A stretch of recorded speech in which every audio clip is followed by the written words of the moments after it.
This will be the 99th opener at historic Fenway Park, but it marks the first time a Fenway opener has happened at night. And what a stunningly beautiful evening it is for baseball's opening night. We have quite a matchup, too. The world champion Yankees on a mission to repeat, and their longtime rival, the Red Sox. And they begin together the 2010 Major League season head-to-head. So here we go. It's baseball's big stage, and the journey to a dream season is about to begin for baseball fans everywhere. Let me show you a land, the greatest of all, with borders that stretch from the spring to the fall. Emerald fields plush with diamonds and pearls gleaming white, with meatballs becoming taters soaring into the night. A land of hot corners where hoses throw heat into your kitchen, where there's plenty to eat. There's pickles, there's pepper, there's peas, and there's cheese. And shoestrings make catches with the greatest of ease. Many eye-pleasing sights also found on display. An ace who throws deuces, a tailor-made double play. Ducks on the pond wait for screaming line drives to hitch a ride home aboard pop-up slides. This land welcomes all to dream and to play. This land is baseball. It's opening day. About 6 o'clock here in Boston, the gates opened at Fenway Park, and fans, some who'd been waiting since the early hours of the morning to be here for opening night 2010, the season about to begin, and the Red Sox and Yankees are going together. Moments ago, the fans were electrified here at Fenway as the first ball ceremony was introduced with the former Red Sox, Pedro Martinez. He threw the pitch to Jason Varitek as the fans chanted, Pedro, Pedro. Pedro Martinez at Fenway tonight for the Yankees and the Red Sox. And this is ESPN's telecast of opening night baseball presented by Dick's Sporting Goods. We've got the Yankees, who won it all last year, the reigning champions of the baseball world, up against the Boston Red Sox, who won a couple of world titles themselves in just the last few seasons. Hello, everyone. I'm John Miller, along with Hall of Famer Joe Morgan. Our 21st season on Sunday nights together, the 21st season of baseball coverage on ESPN. We're also pleased to welcome Orel Hershiser, the Bulldog, with us, former MVP of the World Series, a Cy Young winner, many trophies, many awards. One of the great pitchers of his time. In a moment, Orel. Stand by. First off, the Yankees. They won it all last year. And a ring for Alex Rodriguez. He may have thought it was never going to happen in New York, but it did happen last year. And you wouldn't have known about it early on in the year. Remember, he missed more than the first month of the season. He was not around for opening day after the hip surgery. Did not make his Yankees debut last year until May the 8th, Joe. Well, John, if Reggie Jackson was the straw that stirred the drink, Alex Rodriguez is the fuel that drives this big engine. And as you mentioned, he missed most of the part of the season last year. They were 13-15 without him. They won 90 games and won 44 after Rodriguez returned. And most of the time they've talked about him not hitting in the clutch. Well, last year, 15 of his 30 home runs either tied the ball game or put the Yankees ahead. 51 of his RBIs, he had 100 RBIs. 51 of those either tied the ball game or put the Yankees ahead. So this is a new and improved Alex Rodriguez. I wouldn't be surprised if he doesn't win his third MVP for the Yankees. And so he'll have to get it going here tonight against Josh Beckett, the Red Sox ace, and he's had great success in other opening day assignments for the Red Sox. He's going up against a man who was just sensational last year for the Yankees, and that's CC Sabathia. Yeah, Josh Beckett has become the ace. He has been groomed into an ace. He signed back here in 2006. Remember, he had a reputation as a thrower and a little fragile, but then he went out and he won one more game that year than Curt Schilling and Jason Varitek with his catcher, and that tutelage then, 2007, his biggest year, 20-7. He became the ace then. Now they've got three aces, but this ace they have on the mound, he is throwing the ball very well. Talk to John Farrell. He's keeping the ball down. He's going up the ladder, and he is in 2007 form, and that's right where the Red Sox want him. So we've got two great ball clubs. We've got great pitchers going head-to-head. I've got two great former stars here with me in the booth. ESPN Baseball 21st season. Here we go. Josh Beckett making his way in to face Derek Jeter and the Yankees when we come back.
Ship it up to Boston for the Back Bay, Fenway Park. The 99th opening game here at Fenway. For the first time, it's a night game. And there is Joe Girardi, now the World Series winning manager of the New York Yankees. Ninth manager in Yankees history to have won at least one World Series. And let's take a look at his batting order tonight for the Yankees. It'll be Derek Jeter at shortstop. Nick Johnson acquired in the offseason the DH. Mark Teixeira at first base. Alex Rodriguez hits cleanup at third base. Robinson Cano, second base. Jorge Posada, 38-year-old catcher, hitting sixth, his 16th year with the Yankees. Curtis Granderson in center, the former Tiger. Nick Swisher in right. Brett Gardner in left field, batting ninth. And Robinson Cano in that fifth hole. That's not just any fifth hole. If Alex Rodriguez is going to win his third MVP, Robinson Cano right now, the responsibility of protecting him. But the bad thing is, 228 with runners in scoring position last year, John. So Cano, who had some impressive numbers, but still could be better. Josh Beckett, the big right-hander of the Red Sox, ready to go. The 2010 Major League season about to begin as Josh Beckett, 29 years old, 20-game winner in 2007, and he won the home opener here last year over Tampa Bay.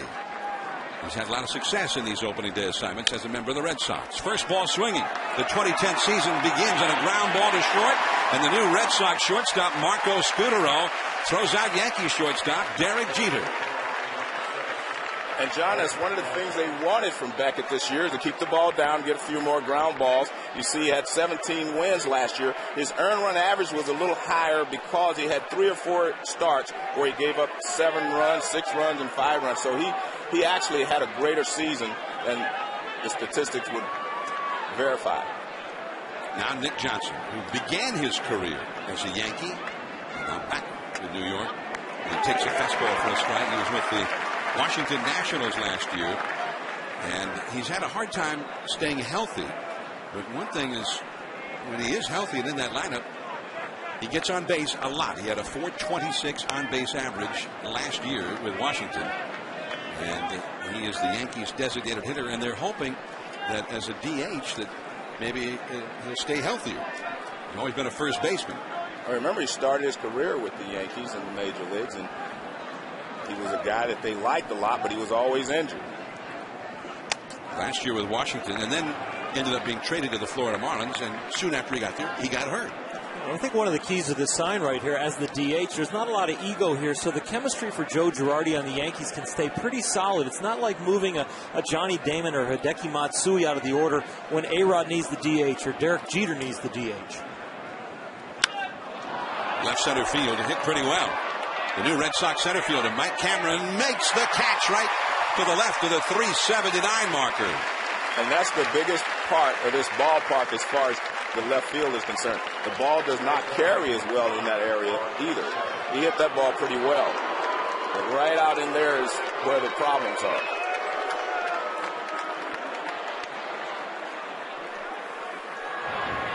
Two down, and here is Mark Teixeira. Teixeira will turn 30 a week from today. Fastball up and away. 1 ball, no strikes. He had 39 homers last year to tie for the league lead in that category, and led the league in RBIs with 122. Not a bad first year coming to the big city. And at first base, handled cleanly by Youkilis. And that is a strong first inning, a 7-pitch inning for Josh Beckett. Now CC Sabathia to take the hill. Ellsbury, Pedroia, Victor Martinez. The Red Sox are coming up.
some think maybe he's already established himself as the best manager in Red Sox history.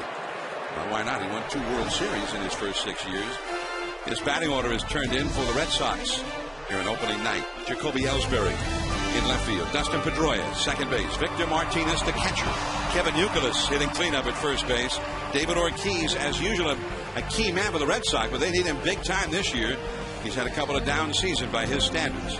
Adrian Beltre, acquired in the offseason, former Mariner, third base. J.D. Drew hits 7th in right field. Mike Cameron, another acquisition.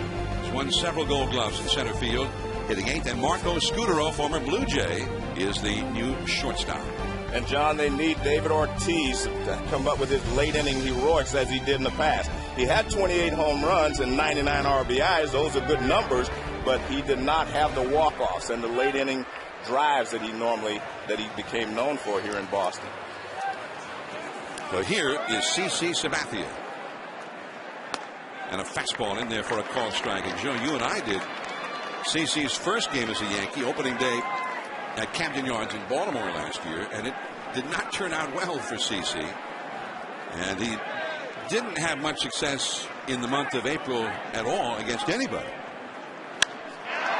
Into left center, and there is the new Yankee center fielder, Granderson, one away.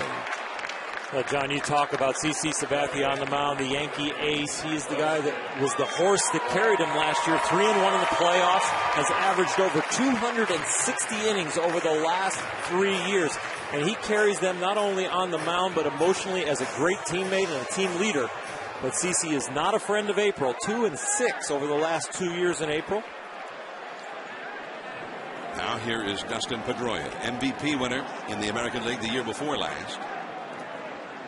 And a fastball is in there for a called strike at 93 miles an hour.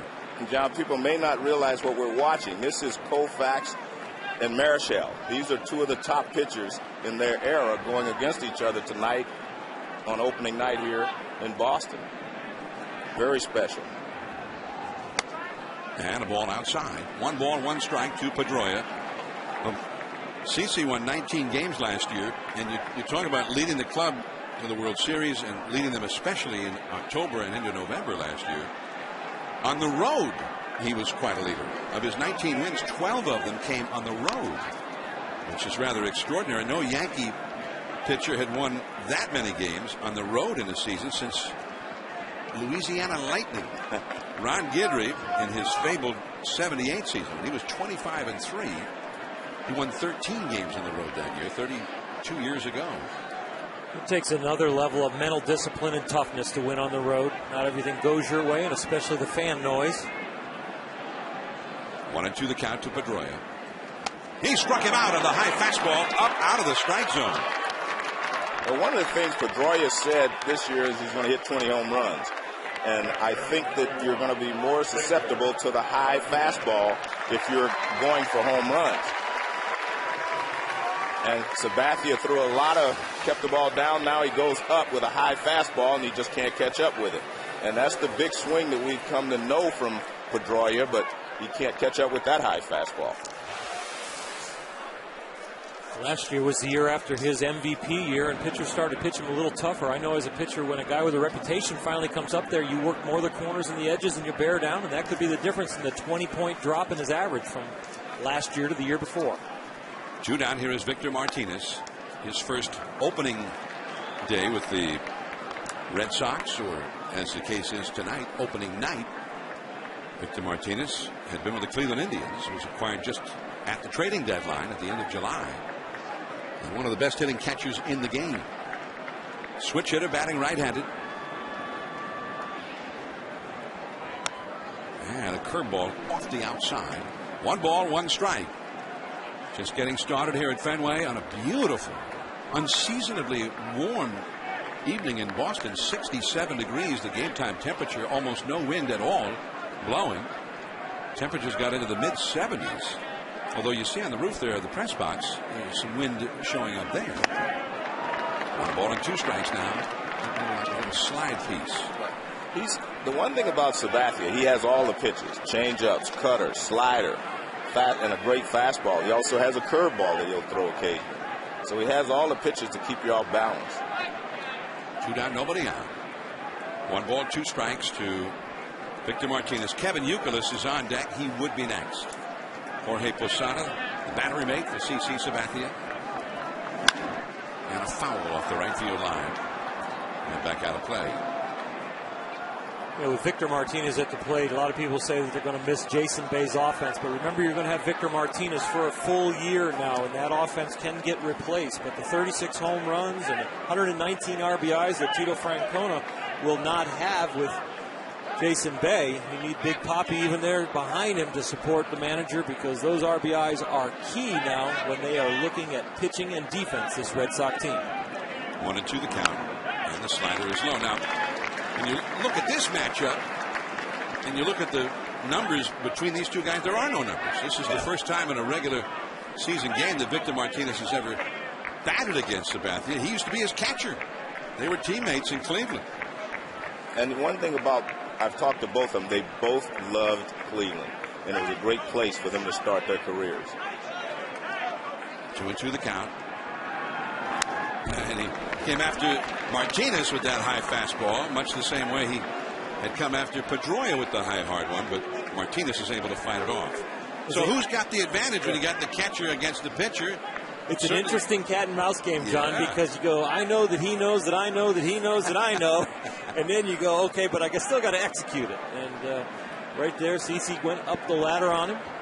But right now, they've shooken off in this count. Let's repeat the high fastball. Let's break him ball in the dirt. So they're into picking up the ball and trying to hit it. This will be the 7th pitch to the bat. Looked like he was still shaking him off there. So Posada, who is Sabathia's current battery mate, trying to help Sabathia get out Sabathia's old battery mate. 2-2 the count. 2 down, nobody on in the first. A roller hits the bag, but a friendly hop for Teixeira. Martinez retired. Sabathia wins the battle.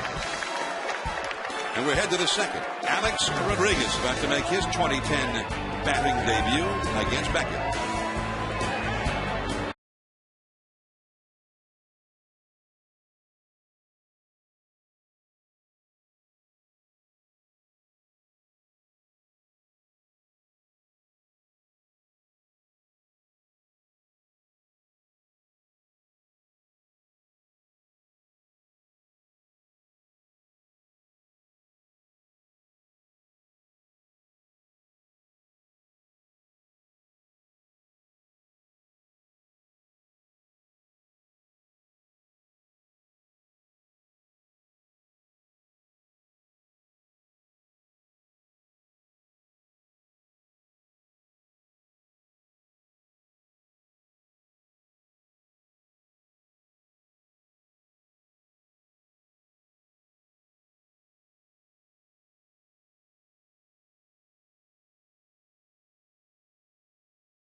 Opening night from Fenway Park. The Yankees come up in the second against Josh Beckett with Alex Rodriguez. And a fastball at 94 miles an hour. 1 ball and no strikes. A-Rod with 583 career home runs. And the first time he batted last year, he hit a home run right away. And John, 7 of his first 10 hits last year were home runs, which was amazing. But, you know, the number that jumps out at me more than even the 583, John, he's the only player in the history of the game to have 30 or more home runs, 100 or more RBIs 13 times. All the great hitters that ever played, he's the only one that has done that 13 times. 2-0. On the inside corner, this is Joe West. And as good as he is, I mean, he's got 2,531 hits starting this season. So, I mean, he has a chance to get 3,000 hits. He's got 1,706 RBIs. He has a chance outside chance, I guess, to pass Hank Aaron for the all-time lead. So, just a fabulous career. Beckett. Fastball to the dirt. Scooped out by Youkilis. A-Rod retired, one away. Josh Beckett does a nice job on this ball, positioning his feet and getting ready for the throw to first while the ball is still in the air. Watch him get ready. As he gets under it, he starts to turn and get his back foot ready, and then he cuts the ball loose. You see a lot of young pitchers that kind of decel their arm, throw it over the first baseman's head, but he guns it over there and does a good job, and it always helps when you have a Gold Glover at first helping you out. Definitely, and Youkilis is one of the better first basemen in baseball, and we also have Mark Teixeira, who's one of the Gold Glove winners. So great defense at first base on both teams. Now Robinson Cano, 27-year-old second baseman. He had 204 hits last year. 4 years in the big leagues. And a foul off the left field line. Now, one of the differences between the Yankees lineup this year and last year, without the veterans Johnny Damon, Hideki Matsui, here is Cano hitting fifth. Often he was the 7th or 8th place hitter for the Yankees in last year's lineup. And for good reason, because he didn't hit well with runners in scoring position. But in talking to Joe Girardi, and the reason he put him behind A-Rod is he's too good a hitter not to be able to drive in runs in these situations, in clutch situations. There's Cameron. 2 men gone, 5 in a row, retired by Beckett. Let's get an update now from Steve Berthiaume in the studio.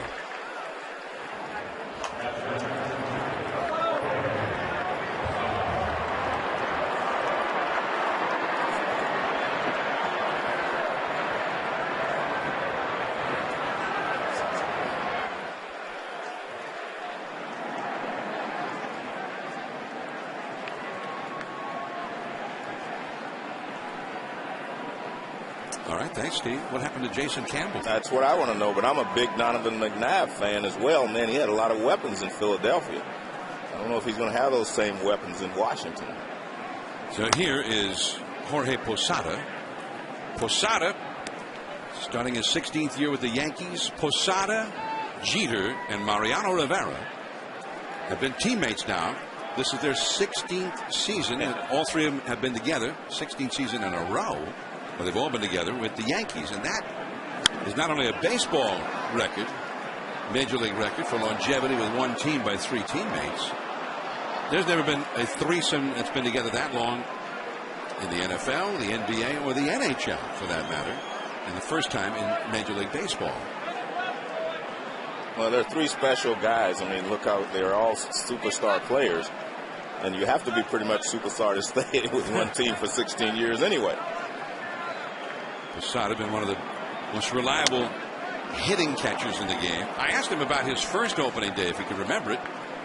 And he said, well, 96 is the first time he was on the club for opening day, but he didn't play. Joe Girardi caught that game. I said, okay, how about 97? He said, no. Well, when? He said, I think 99. That's deep down the right field line toward Pesky's pole, and hits the foul pole. Goodbye. The first run of 2010. A home run by Jorge Posada. A screamer. It's only 302 feet to Johnny Pesky's foul pole down there. And he hit the screen, fastened to the pole. 1-0 Yankees. Beckett trying to get the ball up and in. That fastball just didn't make it in there. Posada beat him to the spot. You see Martinez target. The ball creeps over the middle of the plate, and he gets him. Well, it's such a good swing. I mean, and he pulls it right down the line. A lot of places that's not a home run.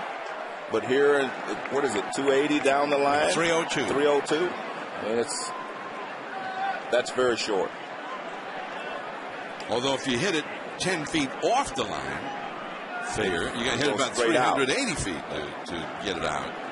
And it's about the deepest spot to right field in any ballpark. But if you hit it right down the line, that's what they used to joke with Johnny Pesky, that he had so little power that the only time he ever hit a home run, he wrapped it around that foul pole, only 302 feet.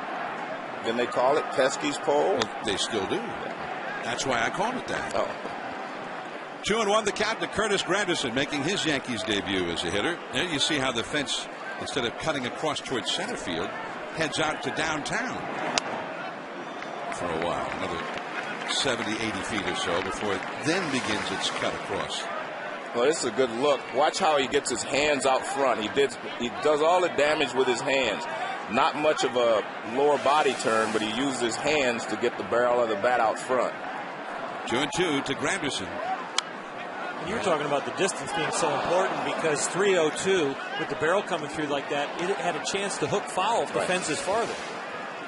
But watch how he uses his hands here.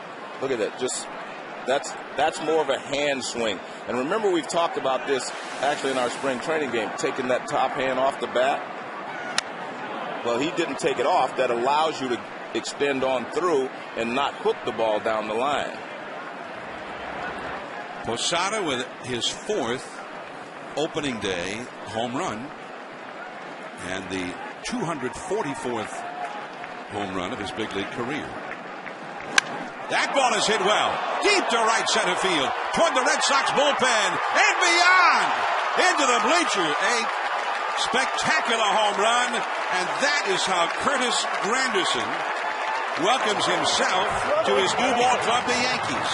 And that's what they got him for, John, his long ball potential and the speed in center field and on the base pass. I mean, he hit 30 home runs last year in a tougher hitting ballpark, Detroit, than he will have, with playing in Yankee Stadium.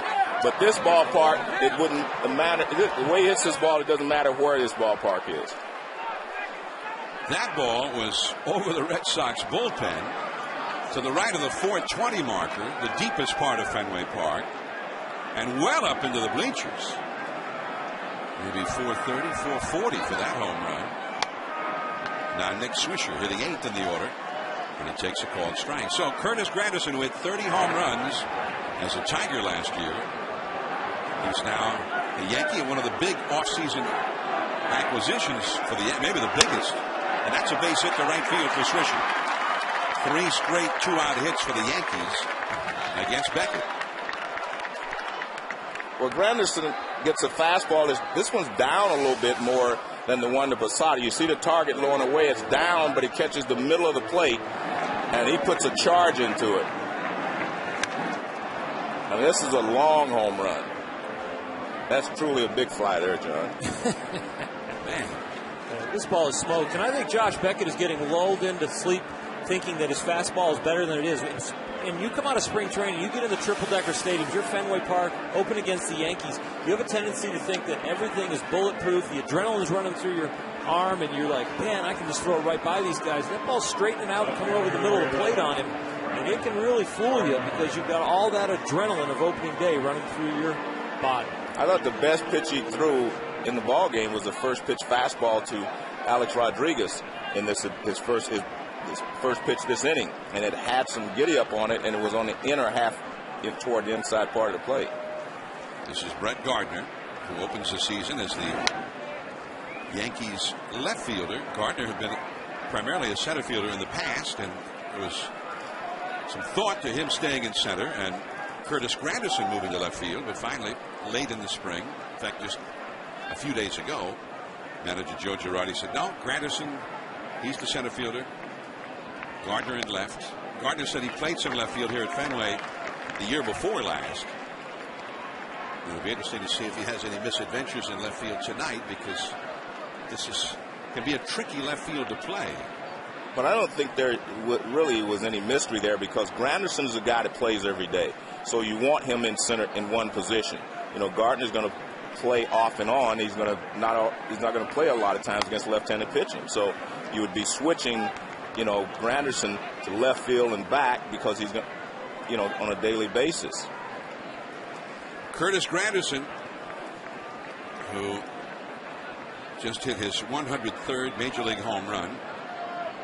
He had hit 22 in one season, 23 in a season, and then 30 last year with Detroit. That's a liner to left field in front of Ellsbury, base hit. He thought about maybe trying for a catch in that one, and then finally backed up to get a true hop. 4 straight hits after 2 were down. And the Yankees here in the second inning. Yankees, the last time they saw Josh Beckett, August of last year, hit 5 home runs against him. Jeter, and then Matsui hit a couple. Cano hit one. A-Rod hit one. This is Matsui. He hit it much deeper to right field than did Posada. When Jeter hit that home run last year, that was also a milestone hit. His 2,700th career hit. He hit 5 home runs in 5 innings against Beckett. 1 ball and no strikes. Beckett, his first year with the Red Sox, 2006, or you mentioned how he came to the Sox that year. That year he gave up 36 home runs.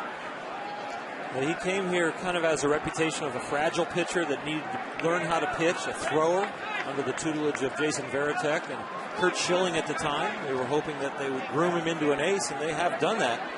Just having a rough one here so far tonight. Facing Jeter, who hit the first pitch of the season and was thrown out after his ground ball by the Red Sox shortstop. 2-0 Yankees. Beckett got A-Rod on a 1-hopper back to Beckett. Cano on a fly ball to center. Posada homered, Granderson homered, Swisher singled, Gardner has singled, and he's about to deliver his 26th pitch of this suddenly arduous inning. The 7th hitter of the inning is Jeter. On the inside corner, strike 2.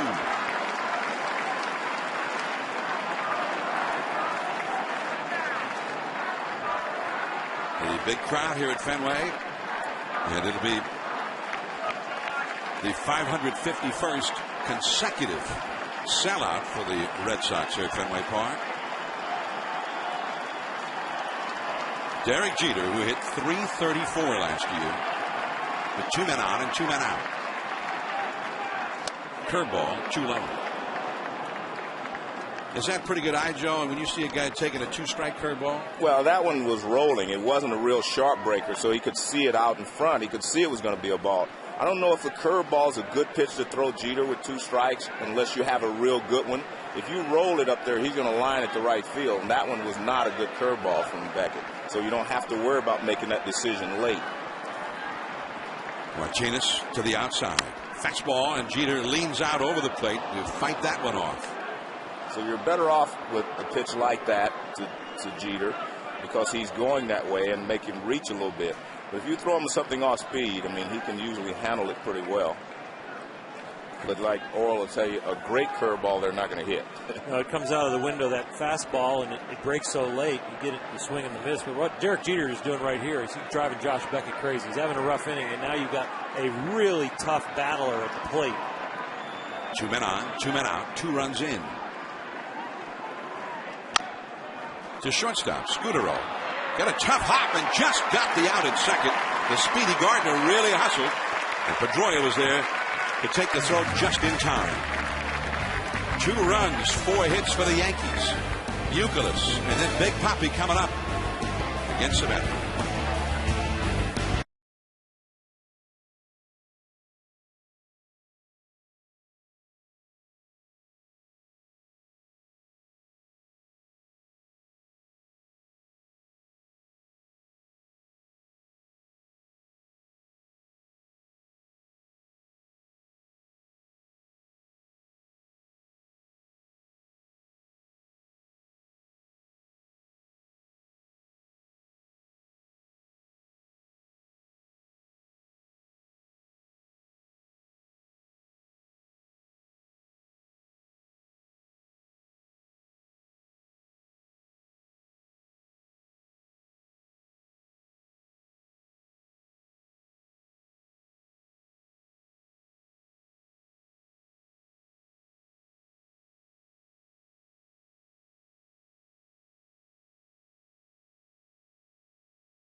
from Fenway Park. I'm John Miller, along with Joe Morgan and Oral Hershiser, the 21st season of Major League Baseball on ESPN.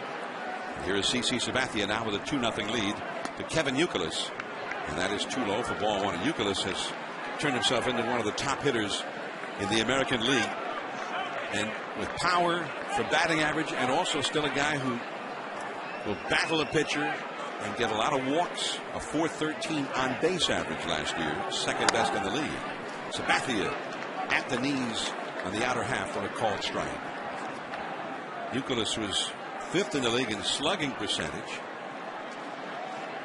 and he is the Red Sox cleanup hitter in a lineup that looks a lot thinner than it did just 2-3 years ago.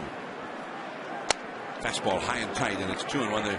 They say the Red Sox now are hoping that they have enough offense, especially because the master plan is to prevent runs with the addition of John Lackey to the rotation to make that rotation that much tougher. A strong bullpen and better defense. You're not reinventing the wheel saying pitching and defense wins. Maybe you're re-falling in love with it again, but you're so used to having the Manny Ramirez Ortiz center of the lineup that bopped so much. Maybe a shift in gears. Well, they have definitely put the focus on pitching and defense, but guess what? You can't win a nothing game either. You have to score runs. So over the course of the season, I think Theo Epstein and these guys have taken a chance on being able to score enough runs to support the pitching. 3-1 the count. Left center field toward the wall. Off the out-of-town scoreboard. Granderson to second. Not in time. A double for Youkilis. John, I want to show you something with Youkilis. He keeps his top hand up on top. We're going to show you that in between this. But here's the pitch. It's a fastball. Now watch his right hand. See how it's up on top? The reason he has it down there and he slides it down is because he doesn't want to grip the bat too tightly. Right there, and he slides it down. He doesn't want to grip the bat tight with his right hand, so when he slides it down, he can get some hand action with his swing. Now here is David Ortiz.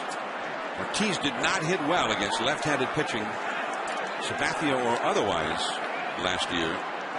Big Papi hit only .212 against lefties and only 6 home runs in 165 at-bats against lefties. And at his best, when he was one of the most feared sluggers in the league, lefties feared him just as much as righties for the most part. However, there is one other addendum to that story about his misery against lefties last year. The first time he faced Sabathia at Fenway, he hit a home run against him.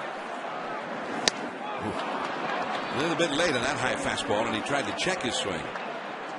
1-1. Well, David not picking on the easiest pitcher. CC Sabathia's lefties hit 198 off him last year, and David worked very, very hard last year to come out of that slump, and he had a home run off of CC that really triggered him coming out of that slump, and he took a fastball over the left center wall here at Fenway. 1 ball, 1 strike to count. Youkilis at second, and it's too low. 2-1. The Yankees have the big shift on. The runner at second, not the overshift. Jeter is almost right up the middle, and Cano is out there in shallow right field, maybe 15 to 18 feet into the outfield grass. And A-Rod's got to stay in the neighborhood of third base with that runner at second. 2-1 the count.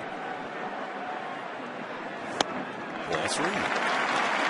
Adrian Beltre awaiting his first trip to the plate as a member of the Red Sox. He's on deck. Another one of the big acquisitions for the Red Sox in the offseason.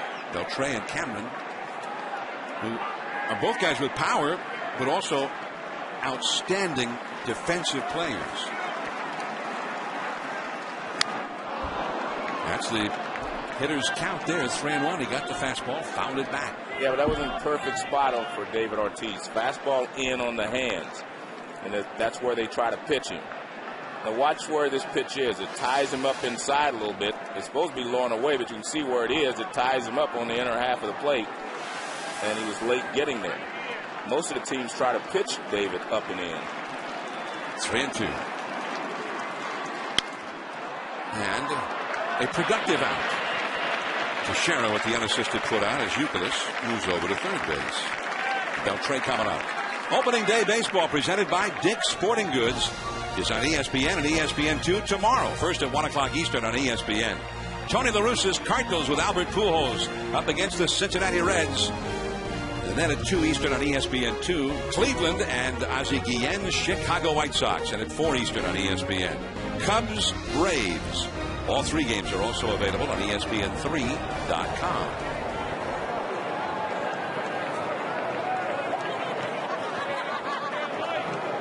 Infield stays back for Adrian Beltre. Fastball in there for a strike. By the way, we have more games tomorrow on opening day presented by Dick's Sporting Goods. We'll have Tim Lincecum and the Giants up against Roy Oswalt and the Astros at 7 Eastern. Then at 10 Eastern, the Minnesota Twins will take on the Los Angeles Angels of Anaheim. So what's that? 5 games tomorrow on ESPN and ESPN2. I think I'll go see Lincecum and Oswalt. I think that's the one I'd like to see. Well, let's tomorrow. go do that one. Yeah, although let's go do that one. Oral seems to favor Bobby Cox. All right, I'm going to go see Bobby, and I'm going to go see Lou Piniella. All right. And I'm also going to take a 5:45 in the morning flight. Center field. Granderson going back. Still going back. At the wall. He jumps and he's got it. Youkilis tags. He'll score to Beltre in his new home ballpark. Hit what would have just been a routine fly ball at his old park in Seattle, Safeco Field, that almost reached the wall, which is 390 feet away in dead center here at Fenway. Well, Granderson didn't get a great jump on that ball.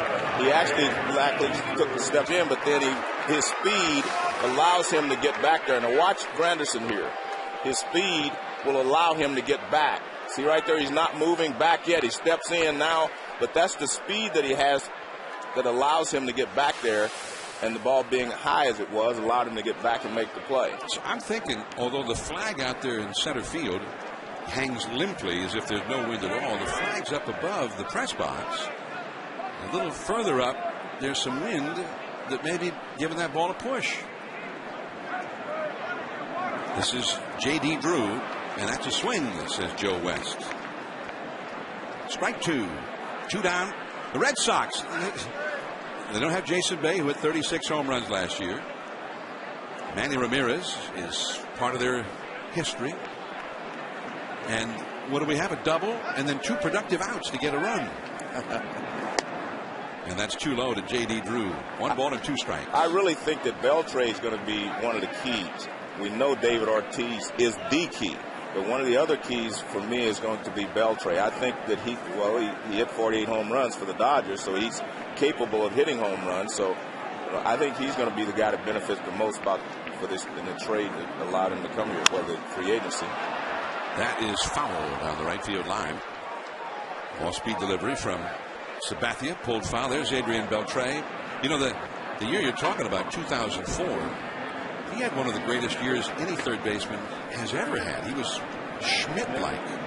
48 home runs and 121 RBIs. That's the only year he's ever had like that. He hit 334. That curve is bounced foul. Otherwise, he went to Seattle, and for 5 years there, he averaged 21 homers, 79 RBIs, which would have been all too familiar to Dodger fans with all of his years up until he had the 48 home run year. But you have to remember, Seattle, as you said, is a big, big ballpark.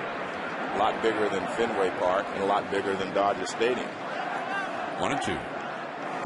Inside with a fastball. I think he was in there with Kevin Youkilis, being consoled, saying, hit that anywhere else other than there, and you're fine. You are away from Safeco, big guy. This is a little more hitter friendly. Don't worry. And especially in the daytime, that ball still may go. 2-2 the count. Youkilis in the foreground. Beltre chatting with him. 2-2 the count. And the big breaking ball down and away. Full count.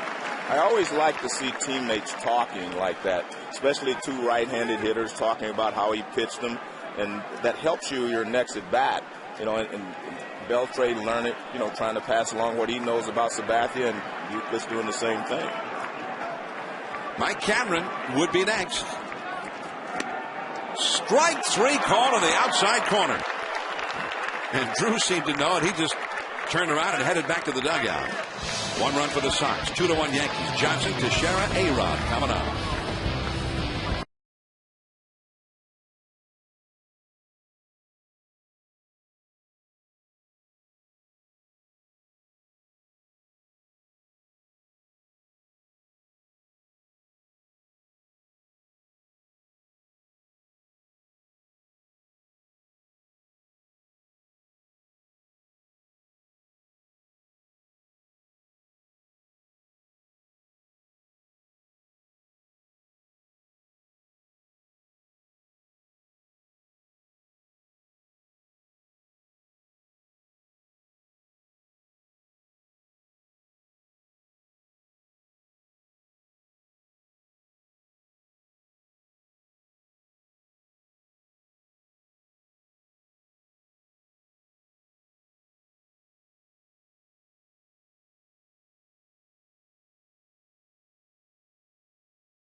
Brought to you by Pizza Hut. Get any pizza, any size, any crust, and any toppings for one incredible price. And that's the Old North Church located in Boston's North End. Part of the history of this area and of this nation. On April 18, 1775, 2 lanterns hung from its steeple, a signal to Paul Revere that British soldiers were heading their way, not by land, but by sea. Began the fateful ride of Paul Revere riding through the streets alerting his countrymen, and the events that eventually began the Revolutionary War. The Old North Church. There is ball 1 to Nick Johnson with Mark Teixeira on deck, and then Alex Rodriguez due up third in the inning. 2-1. The Yankees are leading. Josh Beckett trying to settle back in now after getting roughed up there in the second inning. Consecutive home runs by Jorge Posada and Curtis Granderson. By the way, Curtis Granderson in his first at bat as a Yankee hits a home run, and you might think, wow, that is pretty cool to go to the Yankees and the first time you ever bat for him you hit a home run. Who's done that? Mantle, Ruth, Garrick, DiMaggio. The last guy to do it, Cody Ransom. In April of last year. Very nice tease, John. Also in 1966, the guy to do it, his first at bat as a Yankee, hit a home run, John Miller. Didn't even know I played for the Yankees, did you? Back in 1966. I didn't even know they had a guy named John Miller played for the Yankees in 66. It was not a very good year for the Yankees either. Curtis Granderson, his first at bat as a Yankee. And not just a home run, but a big fly way up into the bleachers. It's level. All right. That's better than getting off to a poor start, going 0 for 10, looking for your first hit. Just a little bit low. Here's another name for you. Maybe you'll recognize this one, though. Guy who hit a home run in his first at bat for the Yankees, Greg Nettles. And he was a great Yankee. Helped them win consecutive World Series in the 70s, 77 and 78. That's ball 4 to Nick Johnson, and get used to it. He's going to get a lot of those. And he took a 2-2 pitch that was very close. Normally you swing at that pitch, but he has such a discerning eye. He knew it was a ball and he took it low. He is an on-base machine. Walks and singles. He can grind out some at-bats.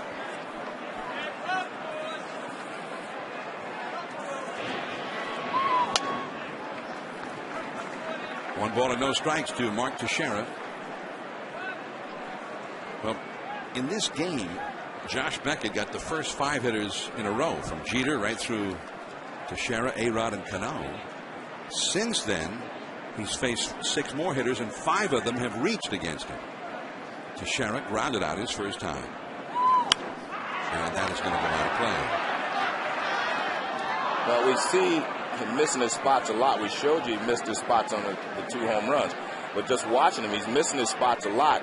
And I've said this a lot of times, even though a pitcher misses his spot doesn't mean it's going to be hit out of the ballpark. You have to give the hitter credit for hitting it, even if they miss their spots. But he's missing his spots a lot. That was supposed to be a fastball down and away, and it was fastball up and in. 0-2. That fastball missed. Up and away. 1 ball, 2 strikes. Yeah, early in the game, he was missing by width, and now he's starting to miss by height. And that's puzzling, because as you start to work into the game and you start to find yourself in your rhythm, usually your misses start to get tighter, but his are getting wider. 1-2 the count.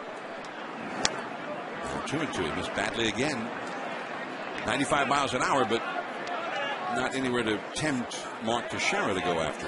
With Alex Rodriguez on deck. These are the hitters in the Yankee lineup that can be very unforgiving. If you're not real sharp, you're going to get hurt, most likely. A couple of the greatest sluggers in the game today, Mark Teixeira and Alex Rodriguez.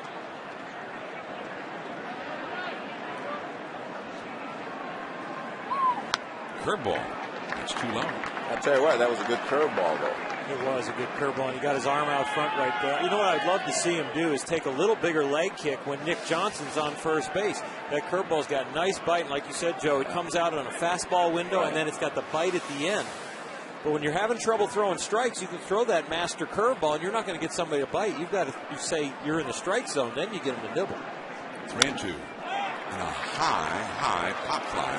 Pedroia out, Drew in. It's Drew.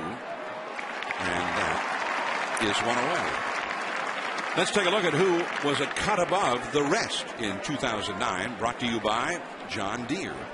And we're focusing primarily on Alex Rodriguez in the postseason in 2009. In his 15 games last October into November, he hit .365 with 6 homers and 18 runs batted in. And he wasn't just hitting big flies in the 2nd, 3rd, 4th inning of games.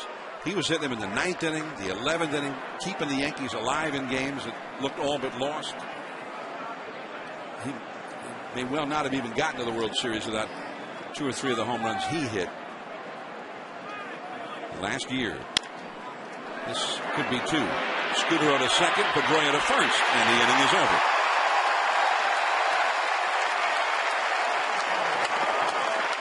Last of the 3rd coming up. Mike Cameron will make his Red Sox hitting debut against Sabathia.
Provided by DirecTV. Get every MLB game and the most in HD. Call 1-800-DIRECTV. And that's the view from up there. Historic Fenway Park, the 99th opener. First time it's ever been a night game at Fenway Park. And some people here were unhappy that that tradition goes by the boards, at least for this 1 year. Well, we did the same thing. We did the first night game in opening day for Cincinnati. That's years ago. That's when that first started, that ESPN had the first game of the year on a Sunday night with everybody else waiting till the next day to open. And they weren't happy. But I remember saying to Marge Schott, who owned the club at that time, because she said she was very unhappy, that I thought we'd given her a gift as Mike Cameron takes ball 2-0 the count. We had opening night, and then the next day she still had her traditional daytime home opener with the parade. We're giving her an extra sellout. She didn't buy it, did she? The Red Sox, of course, they're going to sell out anytime they play the Yankees. It doesn't matter about having them here for an opening day. And that's a called strike to Cameron. And it's 2-1. But the Red Sox still can have an opening day. There's nothing preventing them from playing game 2 in the afternoon, making that opening day. John Henry, the principal owner of the Red Sox. I had a chance to talk to him on the field before the game, and he was as shocked as I am about how good the weather is here today. You know, it was great weather here in Boston, and obviously a great night for a baseball game. Now, somebody may look it up and prove us all wrong, but nobody could ever remember a Red Sox home opener played with weather this perfect. 67 degrees at game time after 8 o'clock. And there's ball 4. Mike Cameron, never known as a particularly patient, high on base kind of a guy, but in his Red Sox debut, he coaxes a walk from CC Sabathia. Now time to look at some of the new faces in new places, brought to you by Denny's. And for the Red Sox, new faces here, we've seen Beltre, now we've seen Cameron, also Bill Hall, who spent several years with the Brewers, is here. Jeremy Armida of the Marlins, now a Red Sox. John Lackey, the former ace of the Angels, now a Red Sox. And Marco Scutaro, who became one of the top shortstops in the league in the last couple of years. There's a called strike to Marco Scutaro. It was interesting. John Lackey had to spend spring training becoming friends with the Red Sox teammates because they did not like him when he pitched for the Angels, and obviously he didn't like the Red Sox. So he had to mend a few fences because he had pitched a few guys inside, maybe plunked one here and there. So he spent spring training telling them, I'm a Red Sox now. Now, Scutaro bought into it. Scutaro did not have that. No, he didn't have that problem. Everybody seems to like Scutaro just fine. And that is right there, a changeup at the knees for a called strike 2. There's John Lackey. He'll go in game 3. He's talking to Mike Lowell, and surely Lowell did not like him in the past. They seem to be very close. One thing I noticed tonight, John, in the introductions, Mike Lowell got the biggest ovation of all the guys who were not starting. I mean, they really showed him their appreciation for him helping them win a World Series and being such a good guy here in the community. And a foul out of play. Well, it looked like they had him traded to Texas in the winter, and then it was determined that he had a bad thumb that needed to be repaired. And so the Rangers said no way. Well, they watched him all spring to see if he was going to be healthy. He was healthy, did pretty well, but then the Rangers picked up Ryan Garco on waivers, and that kind of sealed the deal that they weren't after Mike Lowell anymore. Garco got cut loose by the Mariners. And a move to first, back to the bag is Cameron. Cameron is 37 years old, but he still runs well. You know, John, it's really interesting that I never faced Joe, so I didn't have any problem coming into the booth as a teammate here. If I would have played in his generation, and you know, I missed it by a long time, I would have, you know, maybe if I'd have plugged him a few times, we'd have had a little chemistry problem up here. But we've been to the NBA game today. We did a few things together. Right. That's caught by A-Rod. Back over to first, and it's a double play. Cameron not able to get back in time, and he begs to differ with Angel Hernandez. But that is a double play. Well, the ball wasn't hit that hard. I thought Cameron would have time to get back, but he strayed too far off first base, and A-Rod was able to get it the throw there quickly because it wasn't a shot. It's not like a real hard line drive. You'll see A-Rod has to move. He takes 3 steps to get it, throws to first. Let's see there. Cameron may have a good argument that he was back safely. Kind of like some of the things we saw at the NBA game today, right? By the way, I know you guys were over there. The Cleveland Cavaliers played the Celtics. ABC television had it. And you guys didn't need that, though, because you just went right over to the Garden. I got the tickets. We need to get them in Joe's name next time. We're 11th row in my name.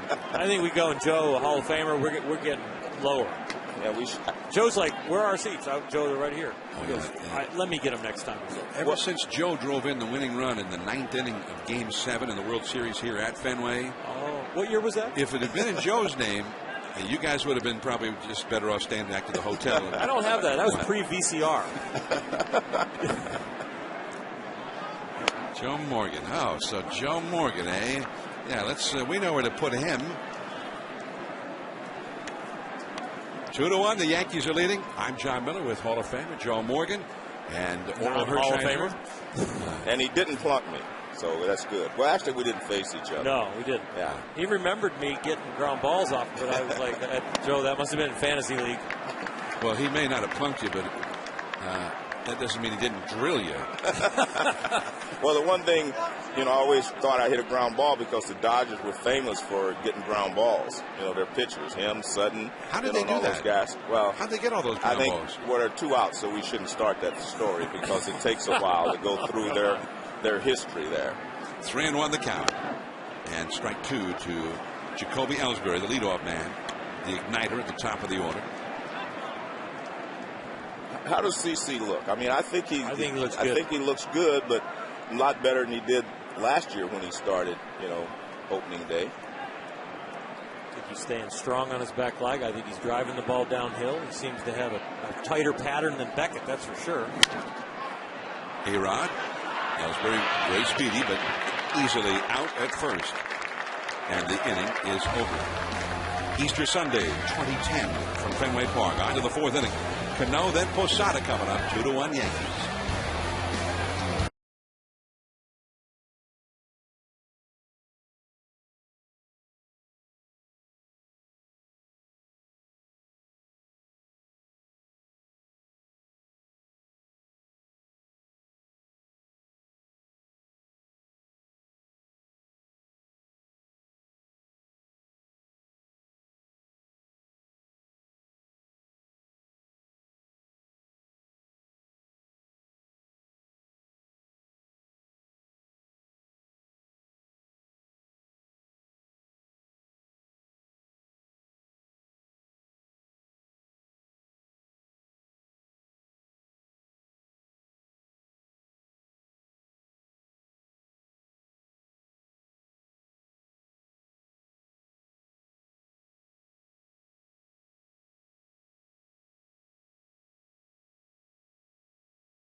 Almost every day is a big day in sports in Boston. And LeBron James and the Cleveland Cavaliers played the Boston Celtics earlier today. Joe Morgan and Oral Hershiser checked that out. And now LeBron James and that's the musician, Dr. Dre. They're checking out Fenway Park. Celtics won that game over LeBron James' Cleveland Cavaliers 117-113 despite LeBron's 42 points. I had a chance to meet Dr. Dre on the field today. Seems like a very, very nice guy. Left field.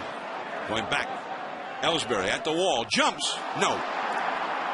Cano will stop at second base. Ellsbury has been a couple of years at least since he last played left field here at Fenway. And he was out earlier before batting practice fielding fungos that were hit off the wall and high fly balls and that sort of thing. Well, John, I think you might be right about the wind because it kept blowing this ball away from him.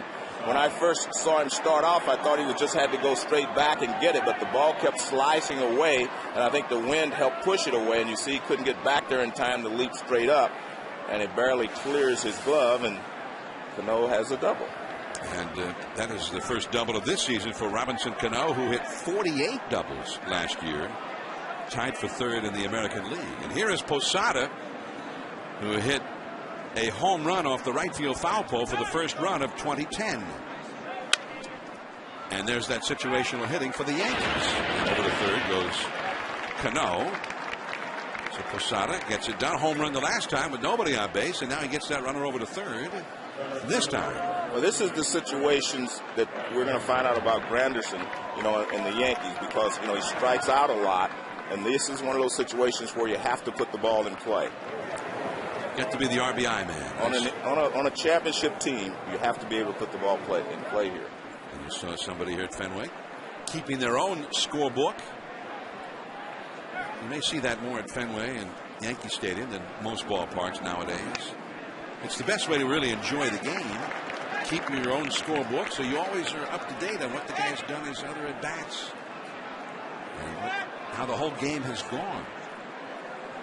Curtis Granderson, who hit a home run in his first at bat as a Yankee. Now he's trying to get that runner home from third. The infield is in except for the shortstop. And that is a ground ball to the drawn in Youkilis, and holding it third is Cano. Well, he put it in play, but it was not very effective. And you want to work the middle of the field. If you're Curtis Granderson there, Josh Beckett does a good job. He started him off with a curveball, and then he got him to ground out with the curveball, which made him pull the ball and roll over it.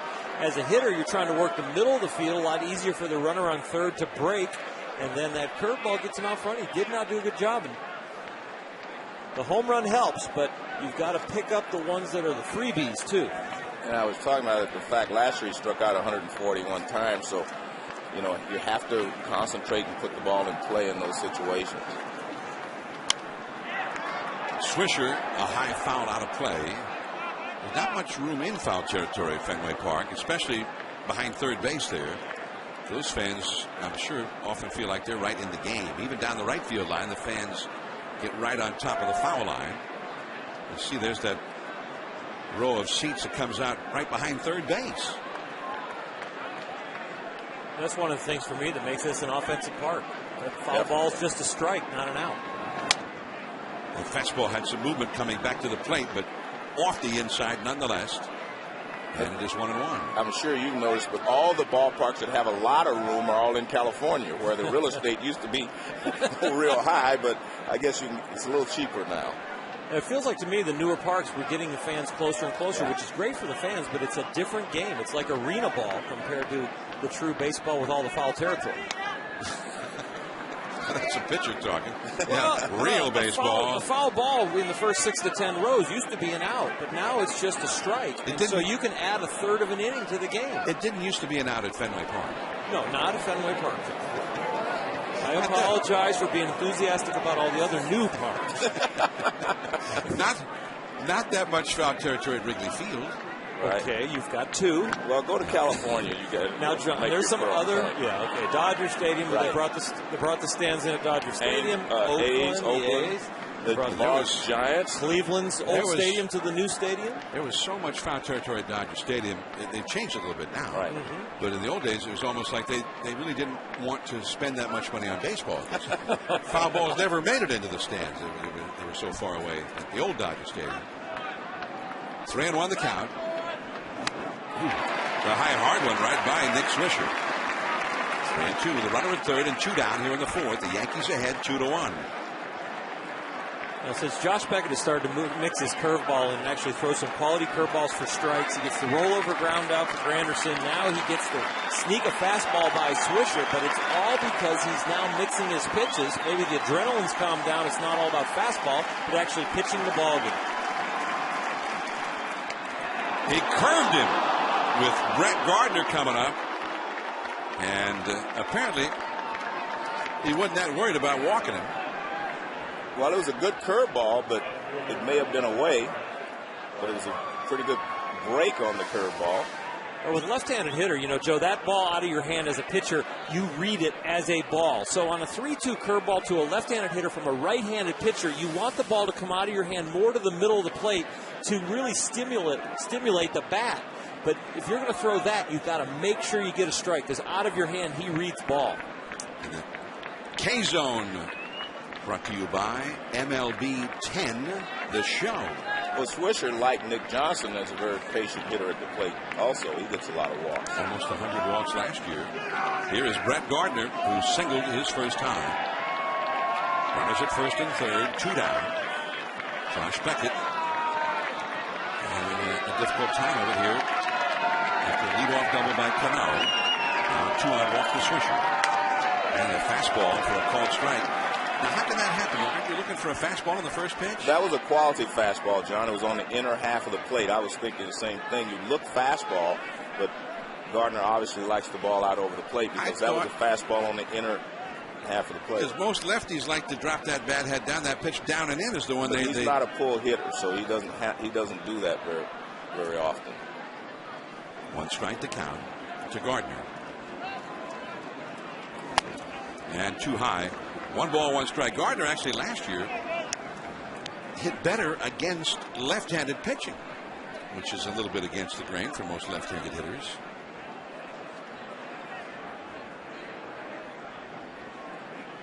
Gardner trying to be the RBI man here. Yankees have a couple of veterans who could play left field. One especially who's a very good defensive player, formerly with the Giants, Randy Winn. And some with the Yankees think maybe Randy Winn will still end up getting a lot of at-bats this year. Well, he's definitely a good player. That's Randy in the background on the left. Also Marcus Thames back with the Yankees. He started his professional career in the Yankee organization. He's capable of playing left field. And that is too low. Well, he's being oh so careful here with Brett Gardner's falling behind him 3-1.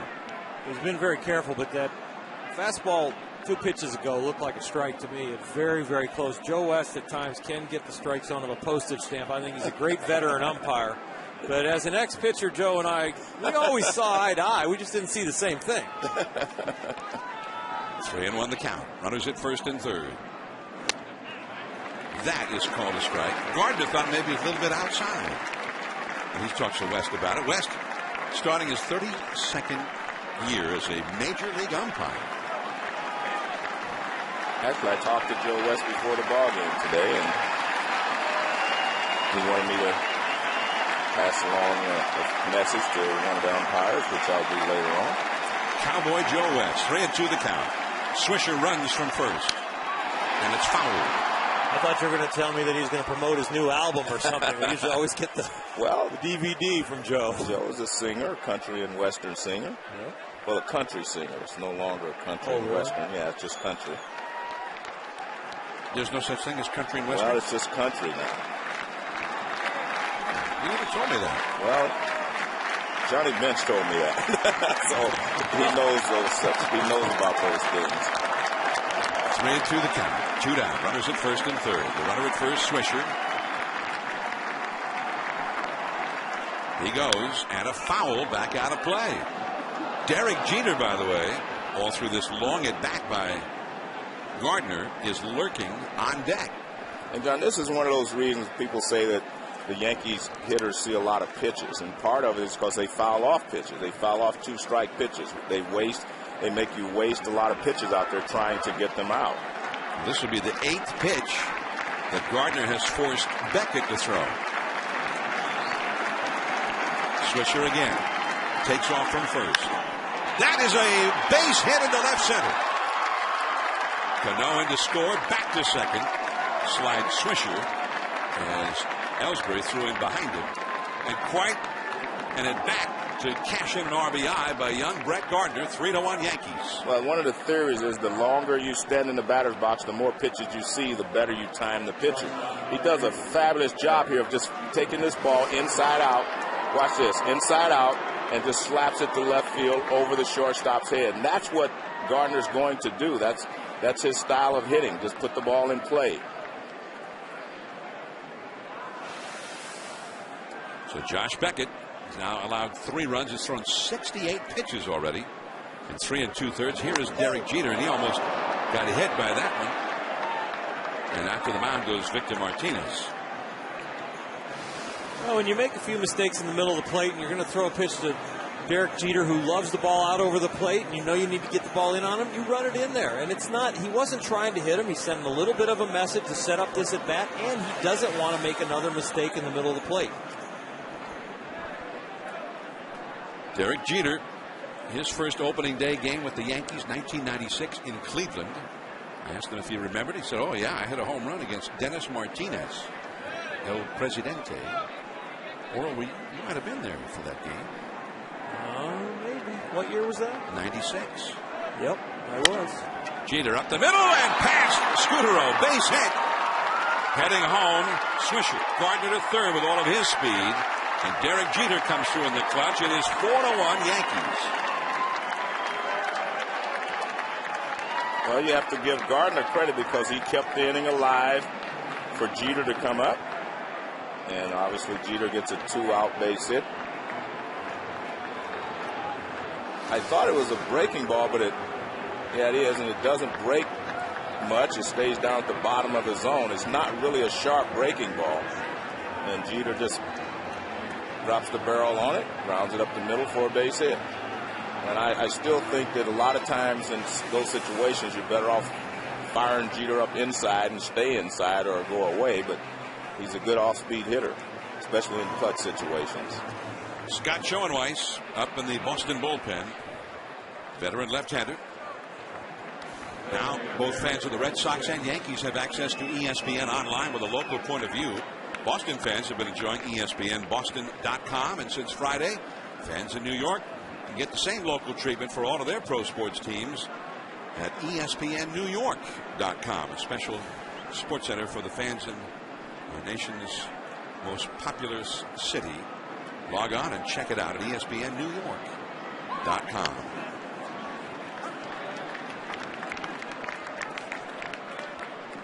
One strike to Nick Johnson. Now Johnson, who gets a lot of walks, and this is not so much a walk situation, although it could create a nice scenario for Mark Teixeira, who's on deck. But with 2 down, he's trying to knock in at least one of these runs. Gardner at third, Jeter at first. Off his foot. He hit a ball down off his knee on Thursday. His right knee. And right here, I can understand why he's going to hit it off his foot, because with the man on first, he's very adept at rolling over and trying to use that hole with a man on first and take advantage of the hard ground ball through the right side to pick up that RBI. Nick Johnson's mom is the sister of longtime major leaguer and now a coach for the Dodgers, Larry Bowa. Uncle Larry Bowa, Nick Johnson's uncle. And he says they often talk. That was fairly close at first base. Jeter diving back to the bag, clutching at the bag for dear life. What was Larry Bowa's eye as far as passing that on to Nick Johnson? No. I mean, Bowa was more of a hacker.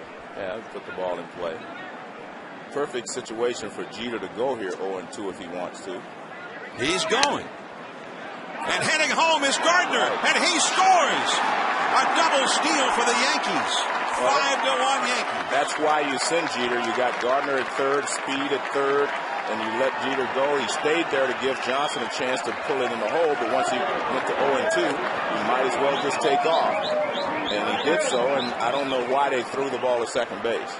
It's interesting because Victor Martinez, catchers are taught to check the runner at third before they throw down to second. You give a glance, and you see Victor Martinez had never checked Gardner at third at all. He was fixated on throwing the ball to second. even if he'd made a good throw to Scudero, who jumped out in front of the bag, Scudero would have had no chance to throw out. Gardner at the plate. With an 0-2 count, you can throw to third. There's no reason to throw to second base on that play. Backdoor curveball got him looking. And the inning at long last is over. A 3-run inning. And in 60 seconds, we will visit with Joe Girardi from the Yankee dugout. Back at Fenway in 60 with Joe Girardi.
On with us live from the Yankee dugout. Joe, many thanks and welcome. Thanks, John. Thanks, Joe. How you doing? This is Joe. Did you send Derek Jeter there, or was he on his own? No, there's a situation. Our guys are on their own in that situation. If they feel they can get a jump, they can go. And it worked out very well for us. Yeah, the double steal part of your arsenal now, right? Yeah, well, when you got speed on third base like that, you could do those type of things. Right. Johnny Damon's gone. Matsui's gone. Do you think you lost? How are you going to make up for that loss of offense? Well, we look at all the guys that we added when adding Granderson in center field. We think we got more athletic, and you had Nick Johnson, who's a very good DH, a very good hitter, and can spell Tex at first base every once in a while. And in that, we got Javi Vasquez, our fourth starter. So we look at the three guys, not trying to just replace two. Just do your own thing, and we like the addition of the three guys. Hey, Joe, CC Sabathia 50 pitches through 3 innings. Is there a number you have in mind for him tonight? No, I mean, we're not going to let him go to 120, but we're going to watch him closely and see how he's throwing the ball and their approach on him, and that's when we'll make our decision. Joe, we'll let you go back to work. Many thanks again. Thanks, guys. Joe Girardi, manager of the world champion Yankees. And there's Sabathia to Pedroia. Big hitters coming up with the Red Sox here. Pedroia, then Victor Martinez, and then Kevin Youkilis. Pedroia struck out his first time. Fastball for a strike. The Yankees picked up right where they were last year. CC Sabathia got run support of 5.94, fourth in the American League. So when he's on the mound, they score. And they're starting right where they were with 2009 with this guy. Maybe they can put him over the hump this year. He won 19-3 in the playoffs. He'd like to win 20 in the regular season. Nice pickup by Teixeira. Sabathia. Out! Pedroia looked like he wanted to go fight umpire Angel Hernandez. Yeah, but that's a second baseman. He's smart. He knows he can't win that argument. He's already been called out. But it did look like it was a very close play at first base. CC was a little late getting there. But one of the reasons is because the left-handed pitcher falls off to the third base side. He has to turn all the way around. And Pedroia got out of the box hustling down the line, but clearly he is out. I won't say clearly, but it was a close play, but he is out. And you see his foot hits the bag while if he'd hit the front of the bag, he may have been safe. He hit the side of the bag. The side of the bag. He hits the back of the bag, actually, and so CC hit the front of the bag. Of course, doing what he was doing at the speed he was doing it, if he actually where he was, if he'd hit the front of the bag, he might have broken a finger. Well, that's one of the things when you dive into bags, you risk injury. Victor Martinez takes ball one out, nobody on. Especially when you also know that CC Sabathia's foot's coming about the same time. It's probably about a size 14 with about 280 pounds above it. I think I'd take the outside of the bag too myself. I remember doing a game several years ago, just before the All-Star break one year. Roberto Alomar, perennial All-Star, would always make that headlong dive to first base, and he broke a finger. Yeah. They always kept telling him, don't do that, you might break a finger. And then finally one day he did. Coco Crisp, former Red Sox center fielder, now with Oakland. And he was ready to open the season as Oakland center fielder. And Friday night, 2 nights ago, in an exhibition game in San Francisco, he broke his pinky finger with a head-first slide at second, trying to steal a bag. He's on the disabled list to open the year. It's definitely faster to go head first, right, Joe? You go to feet first, slow, head first. Head first is the fastest way, but it's the most dangerous. Yeah. You know, I never went head first until I couldn't run anymore because I didn't want to take the chance of hurting my fingers or the guy stepping on them. And a foul by Victor Martinez, who grounded out to first his first time. By the way, that play, we kind of focused on how close it was at first, but quite a grab by Mark Teixeira on a tough hop. But it kind of shows, you know, Dustin Pedroia just busting it out of the batter's box, you know, trying to get to first base. He hustles all the time, and he wanted to be rewarded for that hustle on that play, and that's why he was upset. 2-2. A-Rod picks it up. 2 men gone. Now let's go to Steve Berthium in the studio for the Sports Center right now.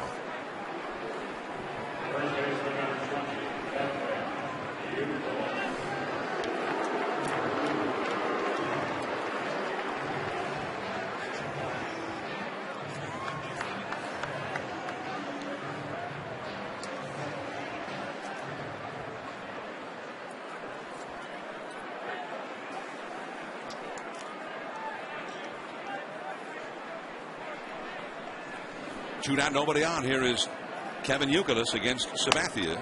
And that fastball too tight. 1-0 strike. And keep in mind, Youkilis gets hit a lot. Well, the reason he gets hit a lot, John, is because they like to pitch him inside. They don't like he likes the ball out over the plate. So when you miss inside, you make sure, as Oral has said on several occasions, you miss off the plate inside. Youkilis has the only Red Sox hit against Sabathia so far tonight. Pops it up. Hands. He went in just like you on the hands, right expected. Jeter's got it. 3 up and 3 down. Terry Francona, Red Sox manager, will visit with us from the Boston dugout when we come back in 60 seconds.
From high above Fenway down to the home dugout at Fenway, and welcome to Red Sox manager Terry Francona. Terry, many thanks. Okay, guys, how you doing? Terry, this is Oral. How far do you think you're going to go with Josh Beckett here tonight? Well, I mean, I don't think, 95 or 100 is a pretty good starting mark for opening night. Now, again, some of the scoreboard's going to dictate that too. We'll have Showing White's going here pretty soon with some of their lefties coming up.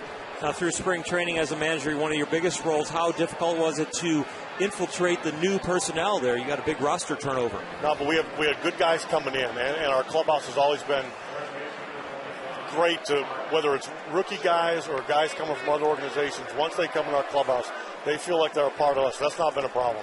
And Skip, how many things went wrong in that double steal there? Well, that wasn't what we needed to give Gardner a little bit better look. We know with their speed, they're going to use it. We didn't execute that very well. We really appreciate you coming on. Okay, guys. We'll let Terry Francona get back to work. And again, many thanks to him. Here is Mark Teixeira to lead off for the Yankees at Oral. You asked him about how many pitches for Beckett, and he's just thrown his 75th pitch of the night.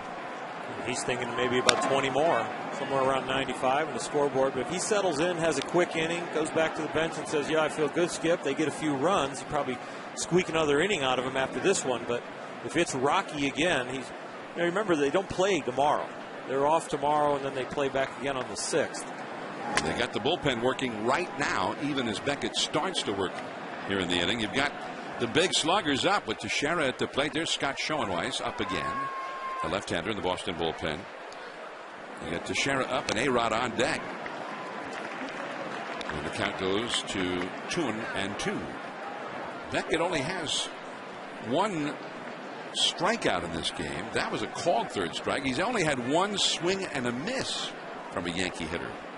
And he's a guy who gets a lot of those swings and misses ordinarily when he's right. And we just have one right there, so that was the second one. Teixeira swung and miss. But that was a high fastball to Nick Swisher, wasn't it, John? 2-2 the count. We've talked about Beckett trying to keep the ball down, and all that's great. But I think Beckett's best pitch is the high fastball, that power fastball up. It's great to get the ground balls and save yourself some pitches, but I mean, when you need to get an out, I think that high fastball is still his best pitch. Center field, Cameron. And there is one away now. Teixeira is 0 for 3, and Alex Rodriguez is coming up. Cameron, Fenway is not a big ballpark, except out there to the right of straightaway center and out in almost all of right field. So Cameron will have chances to show off his great range in this ballpark. And it's something that a lot of Red Sox fans around the nation wondered about a 37-year-old, that he runs great routes and still has the speed, hasn't lost a step as far as what Terry Francona has seen. And there was only one center fielder who played every day, as did Cameron, who got to more balls than Cameron did last year.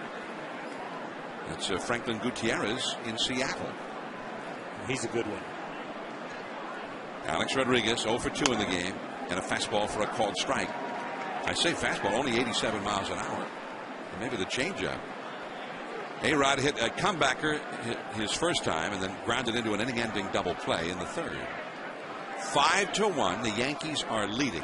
2 runs in the second, 3 in the fourth. And that is too low. He needs a quick inning, Beckett does. It's hard against a lineup like this. The depth of the Yankee lineup that Josh Beckett's having to go through. The 2-3-4 hitters today, 0 for 7. 5 through 9 in Derek Jeter, 7 for 12. That's a long lineup to go through, guys. Jeter, of the first 4 hitters, is the only one of the 4 to even have a hit. Jeter, Johnson, Teixeira, and A-Rod. When I talked to Girardi today about the loss of Damon and Matsui, that's what he said. The length of the lineup and the depth of our lineup will have to make up the difference. As you're saying, all the way down to the bottom now, they've got some guys that can produce runs. And we've seen Gardner do it with his speed and his bat, and we know Granderson can hit the ball out of the ballpark. Curve in the dirt. Full count now. Well, you still have Granderson, who hit 30 home runs last year in Detroit, hitting 7th. And Nick Swisher, who hit 29 home runs last year and nearly 100 walks. He's hitting 8th. That makes it a deep lineup, definitely. I played in some ball clubs in Cleveland, 95, 96, 97. I just wanted to see 7 runs a game, and that's what that club averaged. I was over there with the Dodgers with 2 and 3. I thought it was a big number. They get 2 and 3 an inning in Cleveland at that time. That's the way this Yankee lineup is. 3-2 the count. Popped him up.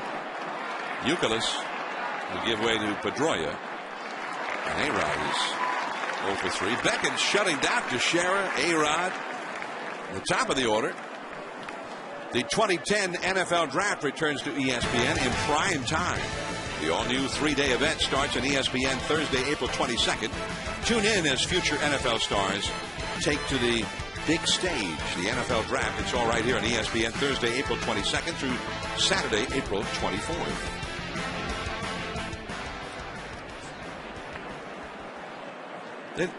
They don't go like 24 hours a day for 3 days. How many rounds do they have in that draft? Cano smokes one to right field over the head of Drew, and at the base of the wall, and Drew is going to hold Cano to a single, and apparently Robinson forgot what ballpark he was playing in, because that's long gone at the new Yankee Stadium. But that's, you got to crush one here at Fenway Park in that part of this yard. I tell you what, he hits the ball hard. I mean, he has such good hand action. The ball just jumps off his bat. I mean, this is a line drive. J.D. Drew, pretty good outfielder, but he has no chance on this pitch. He can't get back there. It looks like it's a changeup, and he just rips it. And you can see it's a low line drive. He doesn't have time to get back there. It makes a nice barehanded pickup and throws it back to the second base. But I still think you're in a situation with 2 outs. You might want to try it. Here is Jorge Posada with Cano at first and 2 down. K-Zone brought to you by MLB 10, the show. Posada knocked in the first run of the season with a home run off the right field foul pole in the 2nd inning.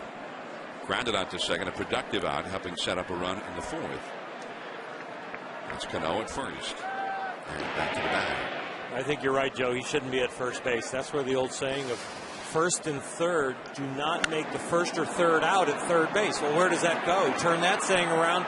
Should not be jogging with 2 outs when you hit a blister to right field. Especially when you see the outfielder's numbers from the batter's box, Joe, you know he's turned and gone, and you got 2 outs. You got to bust it. Well, I think he realized that. You see him hit his hand like I should have tried it after. But you can't try it after your first 3-4 strides or the way that his will. So Cano, 27 years old, and still on occasion there is a play like that where you say, well, that's a rookie mistake or a young player's mistake, but he's been around for a while now. You know, down there in Florida and Tampa, that ball's way long gone, especially in Florida and the way the ball carries in the spring. And, you know, all the reps he's had so far to this point have been, that's a home run. So hitters kind of get used to that, Joe. I never hit a home run in my career. You'd have to talk about that. Well, I mean, like you said, in Florida, the ball travels better. And Arizona as well, all the spring training sites. You know, you kind of want to rescue him as a broadcaster right here, but you wish it at home that the guy's busted. You got to go for it. And you're giving him a little grace because it's the first game. Plus, he's already hit a double. He hit 48 doubles last year. He could lead the league in doubles. That's a double. Go for the double off the bat. Plus, 2 down, you're supposed to go for second base if at all possible. And that's inside to Posada. 3 balls and a strike. Granderson on deck. Cano has been one of the best hitting second basemen since he broke in. Batting average above 300. That's the 3rd best of all American League second basemen. More home runs than any second baseman in the league. He can hit. 3-1. Out of play off to the left. Well, when he broke in, Joe, everybody talked about possible batting title. You see that in him? Yeah, I still do. I still do. I think he's such a good hitter. And again, the ball jumps off his bat, so that means it'll jump through the infield for singles. You have to hit a lot of all-line drives, you know, Rod Carew, those guys, or you have to hit the ball really hard. And I think he hits the ball hard enough that he's going to get a lot of those base hits that would be outs for other hitters. Cano runs as Posada fouls one back on the 93rd pitch of the night, thrown by Josh Beckett. So we were talking about maybe he could get a quick inning. He needed one after he got Teixeira and A-Rod out. It looked possible, but Cano saw a few pitches and hit the screamer off the right field wall for a single. And now Posada has gotten a 3-2 count, and Beckett has not finished with him yet. Youkilis behind Cano at first with 2 down. There goes Cano with a 3-2 count and ball 4. Well, it was timeout. They call timeout. So still ball 3. Yeah, still ball 3. He's got to make as one wasted pitch. But it was still. Is that a little late for timeout to be granted? I agree, but it was granted. The one thing I was noticing about Beckett, when he started the game, he looked great. And you mentioned this, the adrenaline maybe. But he just doesn't seem the same afterwards. Remember, he retired the first 5 guys and looked great. His rhythm is definitely a little off. He struggled in April last year, 2-2 with a 7 ERA. We have 2 starters that have struggled in April out here tonight, but CC Sabathia has turned the page so far on that. Cano runs, and now it is ball 4. So the timeout, he ended up throwing another pitch And that is going to be his final pitch. Most likely, here comes Terry Francona. You saw Schoenweiss up in the bullpen. Well, with Granderson up, left-handed hitter, he's made the call. So Curtis Granderson coming up, and the left-hander Scott Schoenweiss will be brought in for the bullpen. The Yankees already leading 5-1. A short night for Josh Beckett.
Telecast of opening night baseball presented by Dick's Sporting Goods. I'm John Miller along with Joe Morgan and Oral Hershiser. Our 21st season of Major League Baseball coverage on ESPN and the ESPN family of networks. And Josh Beckett had a very long, short night, not finishing the 5th inning, but throwing nearly 100 pitches in only 4 2/3. And here is Scott Schoenweiss, who's going to try and revive his major league career, which he may have feared was over when the Milwaukee Brewers released him during the spring. The Red Sox, however, signed him as a minor league free agent on March 26th. What's that, a week and a half ago? And the count is 0-1 to Curtis Granderson. The left-hander comes in to face the left-handed batting Granderson with Cano at second, Posada at first. John, very quickly, the Yankees added 2 new outfielders, Randy Wynn and Granderson. Both of them were 1-2 in the lowest batting averages against left-handed pitching last year. For instance, it's called a foul ball. Wynn hit 158 against left-handed pitching, and Granderson hit 183 against left-handed pitching. There's Randy Wynn, of course, and both of the outfielders came in this season. There is Atchison now up in the Boston bullpen. Scott Atchison. 2 men on, 2 men out. 5-1 Yankees. Granderson is homered and grounded out. Slider that gets away from Martinez. The runners advance. Cano to third and Posada to second. Scott Schoenweiss last year was in 45 games for the Arizona Diamondbacks, but also missed time on the bereavement list after his wife died very tragically. He also spent time on the disabled list battling depression soon thereafter. And now back in the big leagues, pitching opening night here at Fenway Park. Struck out Granderson on the breaking ball away. 2 men stranded. Red Sox with Big Papi, then Beltre and Drew coming up against Sabathia, trailing 5-1.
From Fenway, down 5-1 with David Ortiz to lead off. 5 runs, 8 hits for the Yankees. Only 1 hit and 1 run for the Boston Red Sox against CC Sabathia. David Ortiz helped set up their 1 run with a productive out, which is not exactly what they have in mind for Big Papi all year. They'd rather he just go ahead and drive in the run. But with a runner at second, nobody out, he hit the ground ball to first to move him over to third, and then Beltre hit the sacrifice fly to get him home. So they made a run out of almost nothing there in that second inning, which was good because that's what they're getting all night from Sabathia, is just about nothing. Well, David Ortiz hit the only home run against a left-hander. I mean, Sabathia only gave up 1 home run to a left-handed hitter last year, and it was David Ortiz. We were talking about that. So he did have that 1 home run off of Sabathia last year. And David Ortiz has made a big point of saying that he talks to Albert Pujols all the time, but they talked a lot this winter. And one of the things he stressed, meaning Pujols stressed to him, was to keep his head still. So we'll, take a note of that. 1 ball, 1 strike to David Ortiz. Well, when you see Pujols, well, your picture of him is like he's swinging and his head is right there. That head just never moves. Yeah. The more your head moves, obviously, the tougher it is to hit. 2-1. Well, here's that quote you were talking about, Joe. We always talk about hitting, meaning he and Albert. He always makes a point of how you can keep your head still. You need to keep it in the same place. The more you move your head, the more the ball moves. Now, I didn't see that quote, guys. That was just me paraphrasing. You talked to him at the batting cage. Yeah, well, the more you move your head, the more it moves. I think I already knew that. but I mean, being honest with you, it's like golfers. You can't keep your head perfectly still. So the point is you keep it still as long as you can. And the swing, your body moves it a little bit. The swing of your follow through takes your head a little bit forward. 3-1 the count. And a pop-up. Alex Rodriguez. And 1 away. We're going to go back and show you what happened on the double steal. Tito Terry Francona said they didn't execute well. The reason they didn't execute, look at Martinez. He comes up, doesn't look at third, just throws to second base. Now look at Gardner. See where he is, how far he is? Beltre's not even in the picture. As a base runner, you get off as far as the third baseman is because there's no way to throw it to him. And if they come that way, you can get back. And you can see here, no chance for anybody to make a play on Gardner because he was so far down the line. That's what Francona meant when he said they didn't execute properly. So it wasn't just Victor not looking at third. It wouldn't have mattered. Nobody was at third. But he can freeze him a little bit sometime. But he was already down the line so far, even if he freezes and then Victor throws to second, he's still going to be able to score. When you have a speedy base runner, you can't throw those two long throws and have him not be able to steal home plate. Well, what happens on that play, too, Joe, is the base runner is instructed to stay on the baseline so the catcher doesn't have a perspective of the third dimension of knowing how far he is off the bag. And when he doesn't look, the look usually is not only to register to bluff him back, but to register the distance so you hold the ball. With an 0-2 count, I don't believe you should probably throw through with a speedy runner at third anyway. If you're going to throw someplace, you throw it back to the pitcher or throw it to third base. Have the third baseman come in behind it. But it was a perfect situation. That's why I said it was a perfect situation for Jeter to run. It's 0-2. So you as a defense, you should be aware of that. Well, they got Beltre chasing a bad one there. 2 balls, 2 strikes. Well, the other thing which we could see in that ESPN axis, I kind of like that. Is that your new toy this year? I love it. I love it. Well, it's going to really show fans something. Scudero was not going to a spot in front of second base to cut off the throw. He was going to second base and then had to react to the throw. Changed up on him. Strike 3. Well, the one thing about the axis, you can see everybody. You can see who moves, who didn't. Let's take another look, and we'll watch Scudero. And I'll trace where he should go. See where he goes? He goes to the bag, as you said. First of all, whenever you have a double steal situation, you should not be playing that deep, John. You got to be able to play where you can come in here and take that throw and then throw to the plate. You can't throw from second base to the plate and get a speedy runner like Gardner. You see, there's no way they can make the play there. So he had gone to the bag, right, and then had to come rushing in for the so-called cutoff. And by that time, he wasn't really in position to. It wouldn't have mattered anyway. But you see what they're talking about there. That has to be what they're talking about. But if you're that deep, you can't throw to second base. If the second baseman and the shortstop are that deep on the infield, you cannot throw to second base because they can't get there in time and then come forward and get the ball and make the throw to the plate. That's why I say you have to, in those situations, you have to either throw to the pitcher or try to pick the guy off at third. J.D. Drew with a base hit to left field with 2 down. The second hit of the game for the Red Sox. And that keeps the inning alive for Mike Cameron. Now we are in Fenway. Cameron hit 24 home runs last year. The big wall in left field beckons. There's plenty of time for the Red Sox to get back in this game. So we'll see. But now, going back to that double steal, it's as if the whole way the Red Sox were approaching it, there should have been no throw right. second base. Well, they weren't on the same page. No. I mean, if there's a glance back, then Scudero's pattern at second base is not bad because the runner gets frozen and he has a chance by changing his angle to get the runner coming home. But Martinez never bluffs the runner back and freezes him. Scudero thinks maybe I got a frozen runner. With the way they played it, throwing it straight through, Scudero's got to stay at the bag and just try and get Jeter. At least get an out. Give him the run, but get an out. But they were too deep on the infield. I mean, see, when you sit up here, I was looking out there. That's one of the reasons I said this is a good time for Jeter to go. When I look out there and I see the second baseman and the shortstop too far away from the bag to be able to get in there and come forward, then that's the time to go. And I think that's what Girardi was saying, that they're on their own to do that.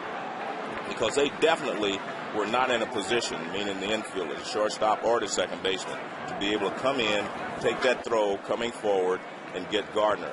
So, like you said, it was just they didn't execute it properly. So Gardner got the steal of home. As you see Scudero on deck with Cameron at the plate. And the fastball is too low. We're at Fenway Park. Opening night for Major League Baseball 2010. The Yankees who won the World Series last year, leading the Boston Red Sox, who won the World Series in 2007 and also 2004. Yankees lead 5-1. 2 runs in the second on consecutive home runs by Posada and the new center fielder Granderson. The Red Sox got a run back on a sacrifice fly by their new third baseman, Adrian Beltre. But then the Yankees got 3 runs in the fourth against Beckett. Beckett lasted only 4 2/3 innings before being sent to the showers. Sabathia, meanwhile, has only allowed 2 hits, including a single to left in this inning by J.D. Drew with 2 down. He's been very careful to Cameron. And the foul ball, and it's a full count now with Scutaro, who's not a powerful guy like Mike Cameron, on deck, but a good hitter. Hit over 280 last year for the Blue Jays.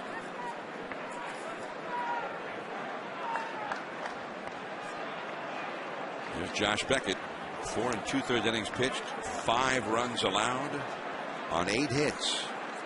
3 of the innings that he pitched, he had to take 29, 25, and 20 pitches to get through. So it was not a very efficient outing tonight. Runner goes, and that's a base hit to left field for Cameron. That was a changeup, 3-2 changeup, and Cameron did a good job of staying on the ball and hitting it to left field. Watch where this pitch is. It's a changeup, and it looks like it's down toward the outside part of the plate. And a good job by. Now watch. Here's the changeup. Look at that. I mean, that ball's off the plate. That's just good hitting there by Cameron. You can't say that it was a bad pitch. Look at where the location stays on it and reaches out and just kind of flips it to left field. That's good hitting there. And this K-Zone is brought to you by MLB 10 The Show. All right. So K-Zone is not your new toy, but it's still one of your favorite toys. Oh, I love it. Actually, I think, well, I'm going to let Oral have the K-Zone toy. I brought the Access with me, guys. The K-Zone was his. I'm bringing the Access. All right, I'll let you have it. You take the K-Zone. Oh, I get the K-Zone. K-Zone is so 2005. Oh, you are so Californian. This is 2010. Yeah. Come on. But I have to We're tell into you, that the three-dimensional Access thing. Great. That's great. I mean, it's going to show. Well, it shows the entire field where, truthfully, it shows what we can see from up here. But normally the camera only gives you that one angle, and fans at home don't get a chance to see what we see. Marco Scutaro at the plate. 2 men on, 2 men out. Line to left, hanging, and base hit. One hop to Gardner. And here comes Drew, and the throw gets away, and everybody will advance. Cameron to third, Scutaro to second, as it's 5-2 Yankees.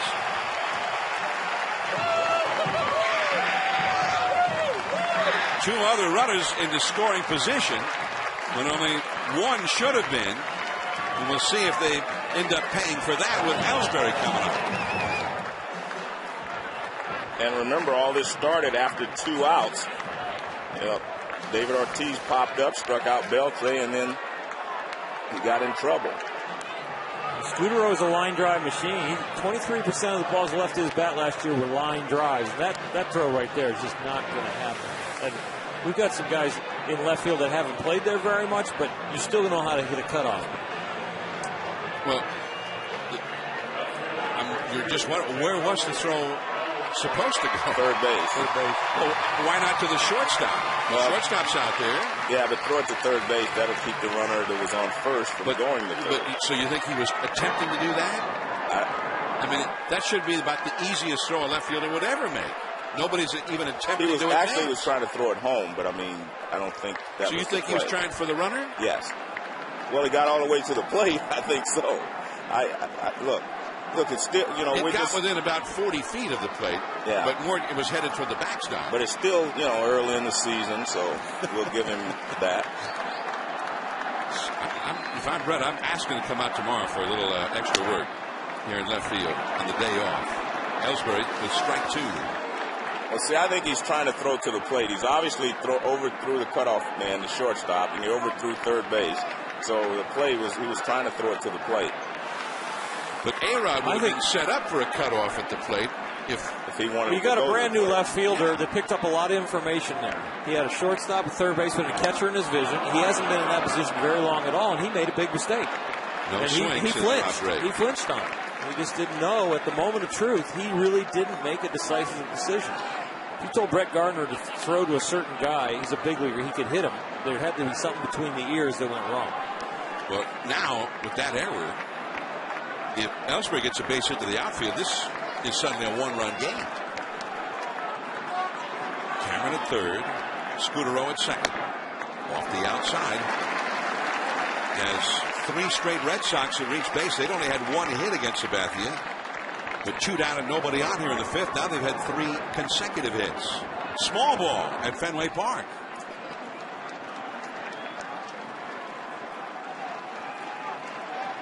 Cameron at third, Scudero at second. 2-2 to Ellsbury. Curveball. Strike 3 call. So it goes for Ellsbury. He's 0 for 3 tonight. CC Sabathia with a big out right there. He's still leading 5-2.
It opened April 20th, 1912, and the Red Sox defeated the New York Highlanders.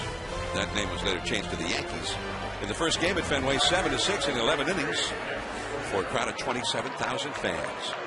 Fenway will celebrate its 100th anniversary in just a couple of years. The 99th opening game here at Fenway taking place right now here on ESPN2. 5-2, the Yankees lead the Red Sox as we start the 6th inning. Scott Schoenweiss in relief of Josh Beckett to Nick Swisher. And that is a called strike. Swisher is a switch hitter, so now batting right-handed. He had a single and a walk as a left-handed hitter versus Beckett. Brett Gardner on deck. And then Derek Jeter due up third, the leadoff man. Into the hole. Long throw for Scudero from shallow left. Right there. One away. The Red Sox with Schoenweiss on the mound, but they have some action going in their bullpen. That is Ramon Ramirez, a right-hander. Getting ready if needed. You got another lefty here, Gardner. Then the right-handed hitting Jeter on deck. As Ramirez, a right-hander, gets set in the bullpen.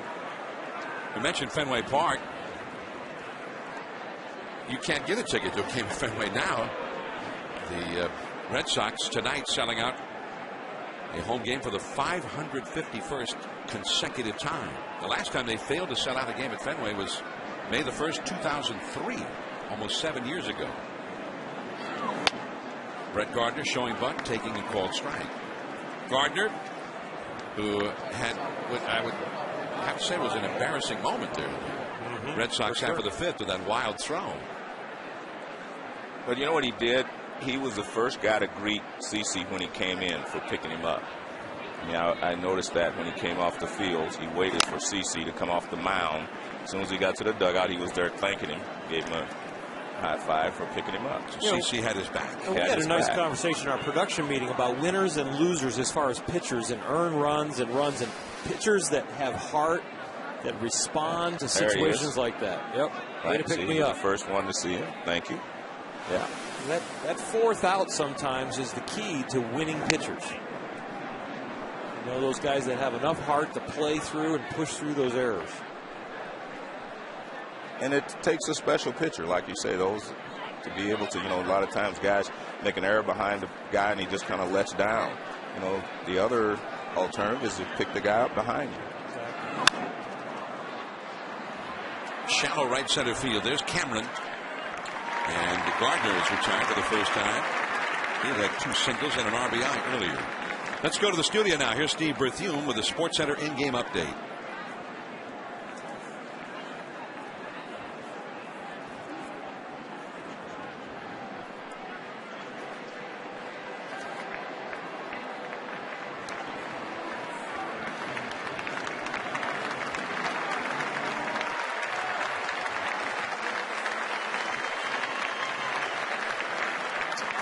All right, it looks like a UConn-Stanford final. At least it's early yet in that game. Meanwhile, here, that. And I think that's what everybody expected.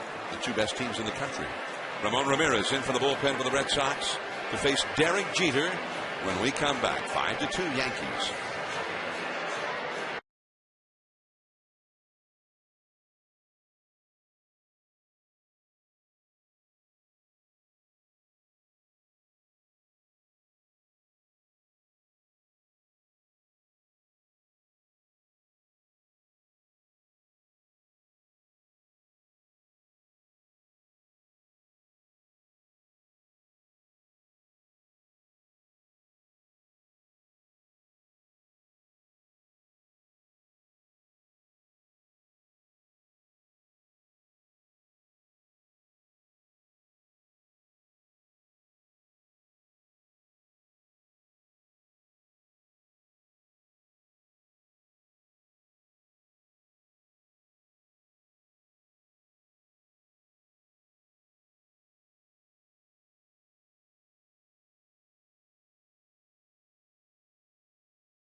TV. Get every MLB game and the most in HD. Call 1-800-DIRECT-TV. John Miller with Joe Morgan, Oral Hershiser. Baseball from Fenway. The 2010 Major League season opens tonight. Has already opened here tonight. First hit of the season, a home run by Jorge Posada. And there's Derek Jeter with his second hit of the new year. Jeter, who had 212 hits last year. Only Ichiro had more in the American League. And here he comes again. Jeter now at age 35. He's got to be very comfortable. He swung at the first pitch of the game against Beckett, grounded out to short. Here, the first pitch against Ramirez, and he just hits a 91-mile-an-hour fastball right back at him. Jeter feeling good. What do you mean without seeing his motion? Without seeing anything? Exactly. Come out of spring training, first opening day goes right after. By the way, it's Jeet. If you're like really in the Yankee clubhouse. What did I say? Jeter. You call him Jeter. It's Jeet. Jeet. Short. It's his nickname. Oh, I thought you were correcting my pronunciation. I apologize. Like an A-Rod. I thought it said across my forehead, rookie. No, it's like an A-Rod. Rook. That's Jeet. Jeet seems real comfortable out there tonight. Okay, got it. Thanks. I got that. Well, from, earlier I called Terry Francona Tito. I did too, and then I changed. But that's his nickname. Yeah, Tito. we go with Tito. I tried to correct it to Terry, but it's Tito. Should we try doing an ending on nicknames? Jeet has no problems with that. You calling him Tito. And Nick Johnson with a count of 2 balls and no strikes now. Well, I got the Jeet from CC Sabathia. Oh, okay. He said that it kind of struck him last year, opening day in Baltimore, before the game.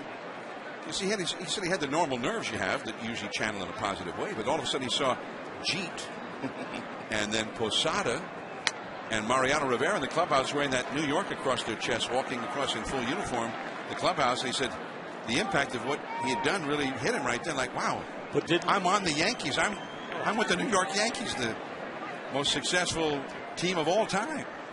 But he said Jeet. See? Yeah, but then he didn't see Jorge, he saw George, and he didn't see Rivera, he saw Mo. Yeah. So, John, get it right. He saw Jeet, Georgie, and Mo. And that's all for MJ. Nick Johnson. Jeet got a hit, but he got stranded. But Martinez.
Opening night here at Fenway Park, but the hometown 9 is trailing 5-2 to the Yankees as we start the Red Sox 6th.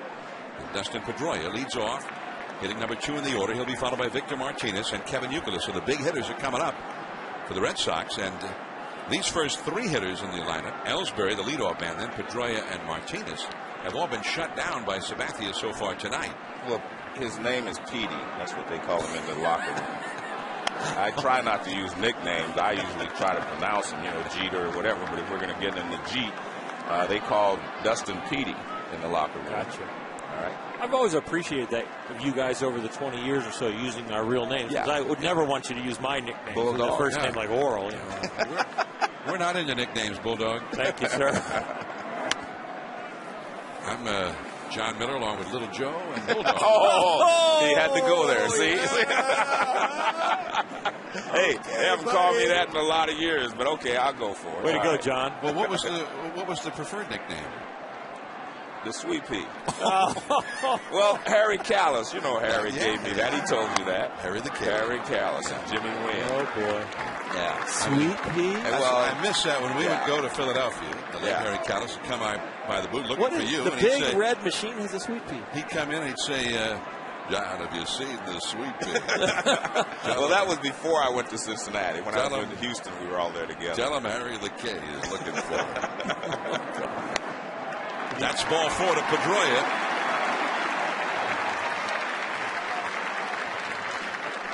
Well, CC has not had some good Aprils in the last 2 years, and one of the main flaws in his delivery early on has been the height of his back leg and staying tall. But tonight he is staying tall. You see that right there, and watch as the leg comes through. He stays up. He doesn't break that back knee down. And the reason he can do that is because it stays in motion. When your back leg is in motion constantly and calmly, you don't have to restart your engine as a pitcher. The way you restart your engine usually, fly out the front shoulder or collapse the back leg. A lot of times pitchers do that because they're trying to get a little more giddy up on that fastball. They lean back to get it. And some of the worst advice you can give a pitcher is to stay back. Stay back is fine, but stay back with rhythm and a little bit of motion. And it's an athletic balance, not a stagnant balance. CC does not come to a balance point where he has stopped. He comes to a balance point where it's in rhythm and he continues. So you like what you've been seeing. But on the other hand, the Red Sox have built up his pitch count. He's now at 91 pitches for the game, and the Yankee bullpen has gotten busy. The big hitters are up right now for the Red Sox as Martinez, Sabathia's old mate in Cleveland. They both came up with the Cleveland Indians. Sabathia on the mound, Victor Martinez behind the plate, working with him. Good friends. And now they could hardly be in different places professionally. Sabathia a Yankee, Victor Martinez a Red Sox.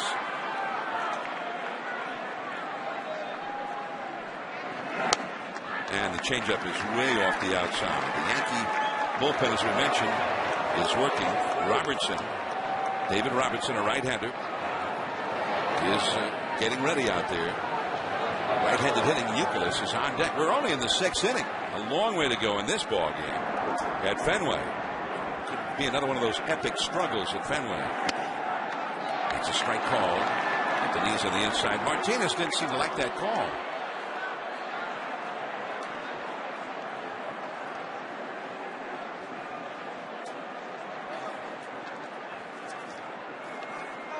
You know, it's significant that Dave Robertson is up in the bullpen for the Yankees because that tells Yankee fans that Java Chamberlain has the 8th inning role as of tonight. They were thinking that, you know, Java didn't get a lot of people out in spring training. Is he a failed starter? Is he an 8th inning guy? And with Robertson up. That is down the left field line. That's a fair ball. Skips by that box seat railing into the corner. Pedroia to third. He'll stop there as Gardner gets it back in. A double for Victor Martinez. His first hit against his old mate, CC Sabathia. And look out, the Red Sox are in business. Well, I think he tried a changeup, and he did not get in good location. But I've seen Mike Cameron go out and get the changeup, so they may be able to read it a little better out of his hand. But a good job of hitting there by Victor Martinez. But let's face it, he's one of the better hitters in the game anyway. So it doesn't mean that Sabathia did anything wrong. He's just a good hitter. Dave Island, the pitching coach, to the mound now to chat with Sabathia along with Posada and Jeter. Well, the problem that you have as a manager when you're like Joe Girardi, are you trying to get these guys ready for the season out of spring training, trying to build up their stamina so that they're ready to go the rest of the way? Or are you trying to just treat them like they're in spring training still? That's the tough decision to make. How long do you let CC go in these types of situations? You know, are you still trying to build his arm strength for the rest of the season? So how quickly do you take him out? Well, one thing is for sure, 5 of the last 6 Red Sox hitters have reached base against him now. So it could be that he's starting to fade. Here is Youkilis, the cleanup hitter, and a cutter off the inside for ball 1. Joe, your point's well taken on CC because you have a pitch count, you build a guy up, and fans at home might be thinking, you know, well, isn't he ready? Well, you're ready, but you're still watching for a whole season what you want to do with a guy. And build him into his pitch count and build him into the intensity. I don't care how many pitches you throw in spring training. You cannot have a pitch that is thrown like it is here in Fenway Park. With the intention. The same intensity. Yep. Right. You have to have the intention of making a great pitch. In spring training, you're working on getting your arm in shape. And the Red Sox fans, for one of the first times tonight, come alive. And the count is 2-0 to Kevin Youkilis, who has hit a double off the wall in left center and scored a run and popped up to short. Runners at second and third, nobody out. 5-2, the Yankees are leading. And he has to be very careful with this pitch because Youkilis will sit on a fastball middle in and try to use that wall in left field. So you have to make a good pitcher if you're Sabathia. 2-0 the count. 3-0. The left-handed hitting David Ortiz on deck. When does it click in a hitter's head, Joe, that I'm not going to move him over and get 2 runs with 2 outs? I'm just going to be a normal hitter with no outs. Well, when it becomes 2 balls and no strikes, you sit on a fastball, especially here in Fenway Park. You're 3 runs down. You're one of the power hitters. If I get the fastball in, I'm going to let it go. 3-1. That surprised you? He took that one? Yeah. Well, it's 3-0. I think they feel like he may have had the hit sign, John, but that ball again was away. When you're in this situation, if you're going to try to take a shot, you need the ball middle in, or you have to go the other way, as Oral was saying. I think when you get ahead of the pitcher, you don't give up the at-bat. You don't give in and go the other way in a ballpark like Fenway when you're a good hitter like Youkilis is. You look for the fastball in, and you say to myself, I'm going to make sure I elevate. And Youkilis is a hitter who's very comfortable hitting with 1 and 2 strikes. So he'd lend himself more to taking in a 3-0 count, knowing he could still hit these counts. Down the right field line. That's going to go for a while. A long run for Swisher. Pedroia scores. Martinez scores. And heading for third, Youkilis. A stand-up triple. And it's a 1-run game. And we talked about how good a hitter Youkilis is. He takes this fastball away and goes the other way with it. He saw that Sabathia wasn't coming inside. He stayed away on all the pitches. So what does he do? He goes away and goes the other way with it. Let's take a look at the pitch sequence here. See, it's supposed to be inside. That pitch is inside first pitch, and everything else is away. Watch where all the pitches are. Everything's away. Everything's away, even that strike. So he goes the other way. He says he's not going to give in and come in. I'm going to go the other way. And that's why he's such a good hitter. He realizes what's going on, and he adjusts to what CC was doing to him. So now the possible tying run is at third, and here's Ortiz to try and get him home. And breaking for the play, Youkilis. Now he's going to go back as the throw goes to Sabathia. Youkilis at the same time sliding back into third. Well, Youkilis almost made a mistake there. I mean, with no one out, you have to make sure that ball goes goes back to the backstop. I mean, you don't want to, give up an out here trying to score from third. You're the tying run. You got David Ortiz at the plate. And that's the hardest ball for the runner on third base to read because it's going directly away from him. He doesn't have the angle of how far it's going to be. Infield backed up for Ortiz. A mighty cut, but a foul backing out of play. Interesting, I think you have to play the infield back with David Ortiz up. But the question is, if Ortiz doesn't get him in, then what do? Do you bring the infield in for Beltre? And maybe bring in the pitcher from the bullpen, Robertson, in as well. Could be Sabathia's facing this final man here. I don't think there's any doubt that he is. 5-4 Yankees. And he lays off that curve. No swing, says Rob Drake, the third base umpire. That's a very good take for David Ortiz right there on a breaking ball from a guy that he really thinks has a good fastball. To stay back like that and see that ball that long, that's a good sign for Red Sox fans. Since he retired Beltre for the second out of the fifth inning, he has only retired one of the subsequent 7 hitters that he's faced. This will be his 104th pitch of the game. Muscled on a broken bat, and Youkilis was trying to tempt Cano to come after him instead, but Cano played it cagily and got his man at first as Youkilis goes back to third. And a nice play by Cano. That was not an easy play to make, and decision-wise, he did the right thing. He kept running towards Youkilis. So watch, he gets he can't get it in the air, so he charges, gets it on the short hop, but he runs forward, and now he makes sure he gets the runner at first base. And as you expected, that's all for CC Sabathia with the right-handed hitting Beltre coming up. David Robertson is in from the Yankee bullpen. It's a one-run game, one out. The possible tying run at third base, and the new third baseman Beltre coming up.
He is over after 5 1/3 innings. 5-4. The Yankees holding that slim lead. Opening day presented by Dick's Sporting Goods on ESPN and ESPN2 tomorrow. First game at 1 Eastern on ESPN. Cardinals and the Reds in Cincinnati. Then at 2 Eastern on ESPN2. Cleveland at Chicago against Ozzie Guillen's White Sox. At 4 Eastern on ESPN. The Cubs and Braves. All 3 games also available on ESPN3.com. And then more opening day presented by Dick's Sporting Goods tomorrow night at 7. Tim Lincecum and the Giants up against Roy Oswalt and the Astros. And at 10 Eastern, the Twins and Angels. And that's a base hit on the first pitch to Adrian Beltre, and we start over. It's all tied up. Beltre with his second RBI of the night. Well, I think the Yankees did the right thing. They were playing the infield halfway. Euclid's not a speedy runner. You can come to the plate on a ground ball to one of the infielders, but it goes back to something, Earl and I we were talking about earlier. Runner at third, try to stay up the middle. There's the pitch, fastball up, and he just laces it right back through the middle for a base hit. So there's more area in there than there is any place else. And your infielders are a little deeper there. It's a longer throw if they happen to field it for that runner on third, of course. Yankees bring in a strikeout pitcher. 63 Ks last year and 43 2/3 innings. But the first pitch, a base hit. That's an extreme strikeout pitcher. Well, John, one of the things I think happened here is that CC's a victim of his own success. He was struggling. After you walk a guy in the 6th inning, normally they come get you, after he's struggling. But because he's been so successful and pitched so deep into the ball games, they left him in. Remember, they had hit 4 out of 5 hitters before the start of this inning had got the base hit. And then he walks the leadoff hitter. Normally you go get the pitcher. But because he's had such success in his career going deep in the game, I think they stayed with him a little longer than they normally would. He's the man. Yeah. J.D. Drew. Teixeira wanted to go to second, but hustling over there was Beltre. Teixeira instead got the short out on Drew at first. So now Beltre, the possible go-ahead run, is in scoring position for Mike Cameron, another one of the new Red Sox. Well, Beltre, he didn't hit a home run his first at bat like Granderson did in his new Yankee uniform, but he got a sacrifice fly his first plate appearance, and now he ties up the game in the 6th inning, and he's having a pretty good debut as a Red Sox. Nice opening night. Well, he's got 2 ribbies. Granderson only has 1 with his home run. So here's Cameron now to try and put Boston ahead. strike, a 92-mile-an-hour fastball from Robertson. Cameron has had a walk and a single. Sabathia never did retire him. Cameron had a lot of success over the years against Sabathia anyway. Curveball, A-Rod, and the inning is over. But Boston, with a 3-run rally, has tied the game as we head to the late innings, and the big hitters are coming up right away, right now. Teixeira, then A-Rod.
Seventh inning, and here is Mark Teixeira.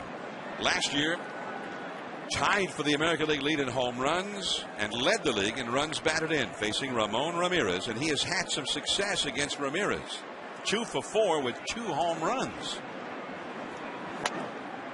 That'd be about the maximum you could get if you only had 2 hits against him. Mark Teixeira got off to a slow start last year, but got hot as soon as A-Rod came back in Baltimore. Was that May 8th? Yeah. It was a beautiful partnership from that point onward. Talk about the fuel in the car, Joe.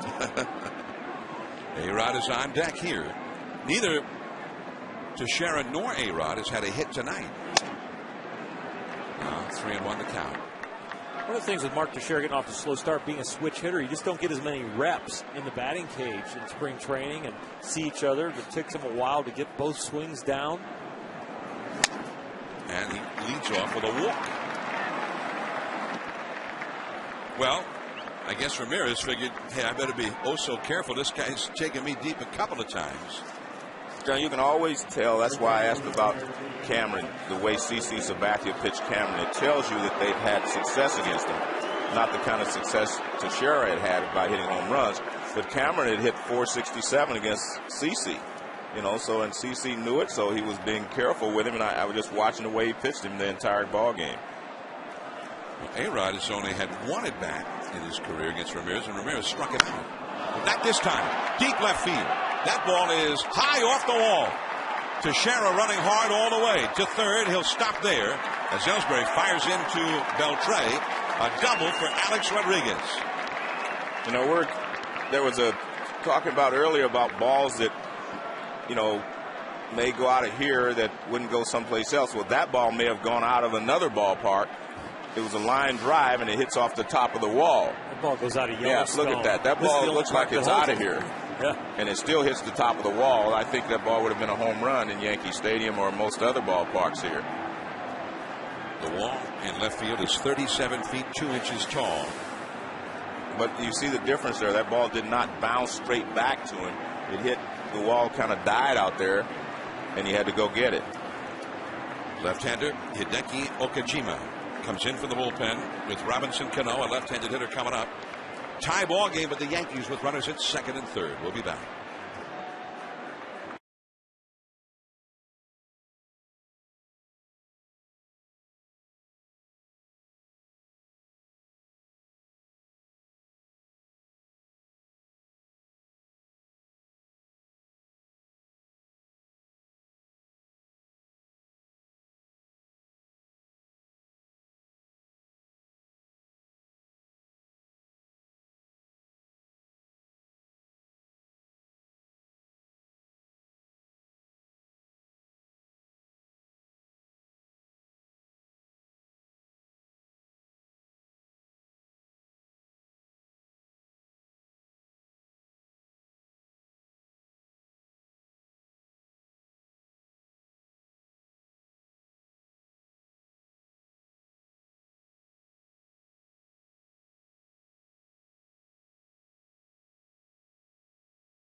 Aerial coverage has been provided tonight and is being provided by DirecTV. Get every MLB game and the most in HD.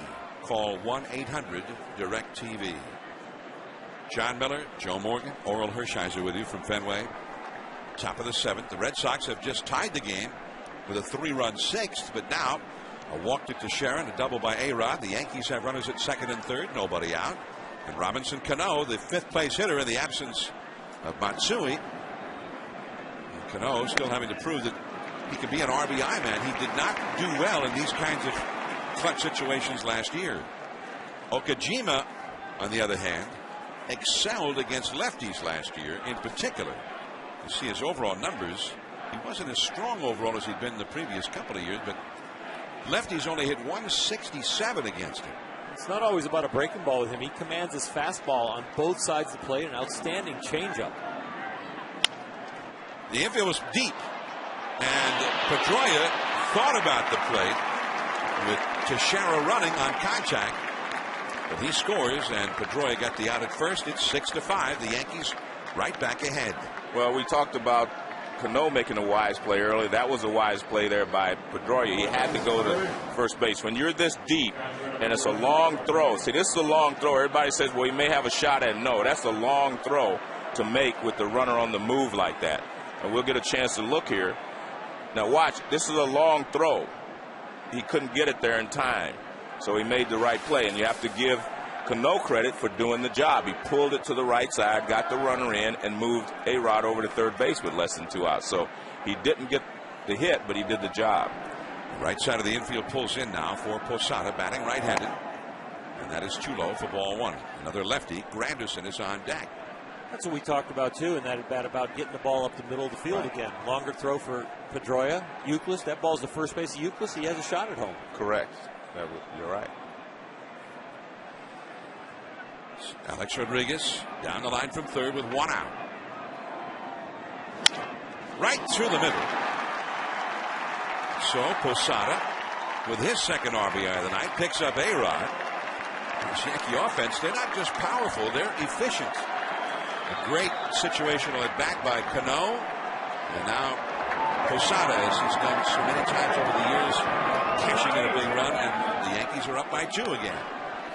I broke in with a guy, Steve Garvey, and he was an older Dodger when I broke in, and he used to wear out the batting cage in spring training trying to hit the machine, saying this is a runner on third and less than 2 outs, and I'm just going to try and use that screening and the batting cage to hit it up the middle, and that's where I want to hit the ball when I'm up in that situation. And a Garvey used to wear it out.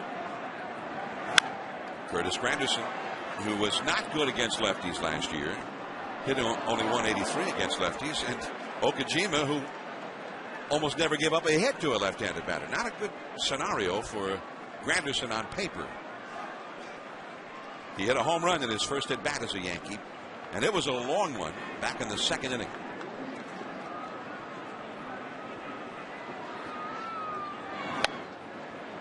Fastball too high. Didn't I read something about Curtis Granderson found something wrong with his vision right after he signed with the Yankees?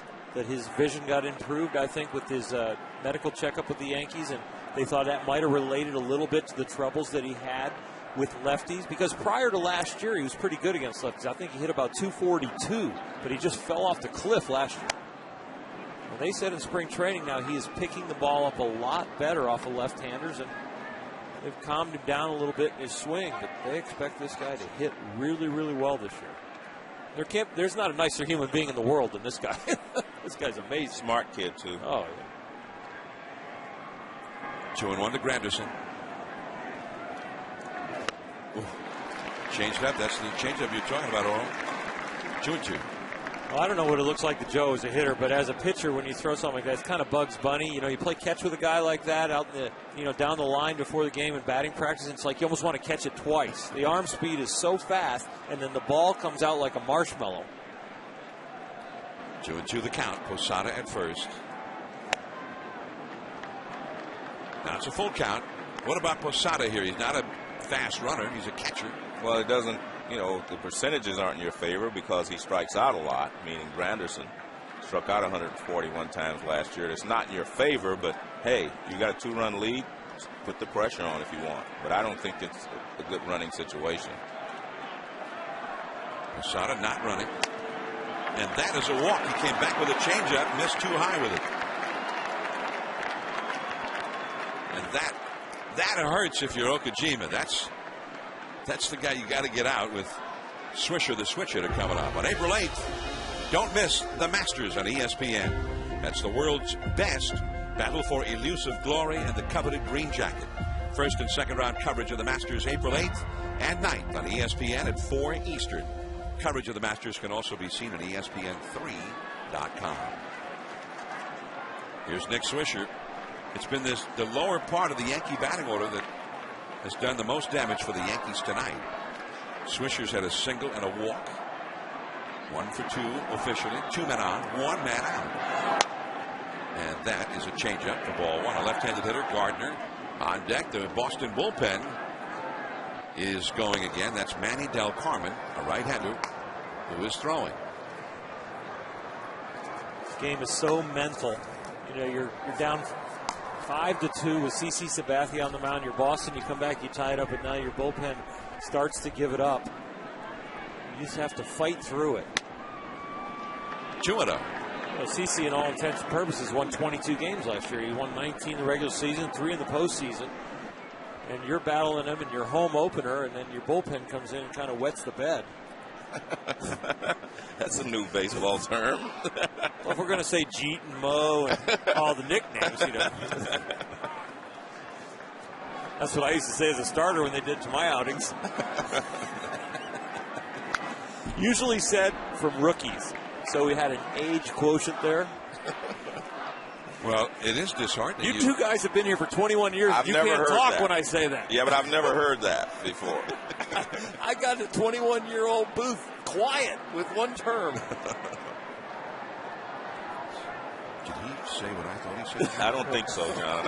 I think my hearing's bad out of my right ear anyway. Well, let's just don't comment on that. Okay. This could be 2. They'll trade a second 1. Pedroia over to first. 2, a double play. But the damage already done Teixeira and A-Rod got it started. 2 runs have scored. The Yankees are back ahead 7-5. And we're going to stay here.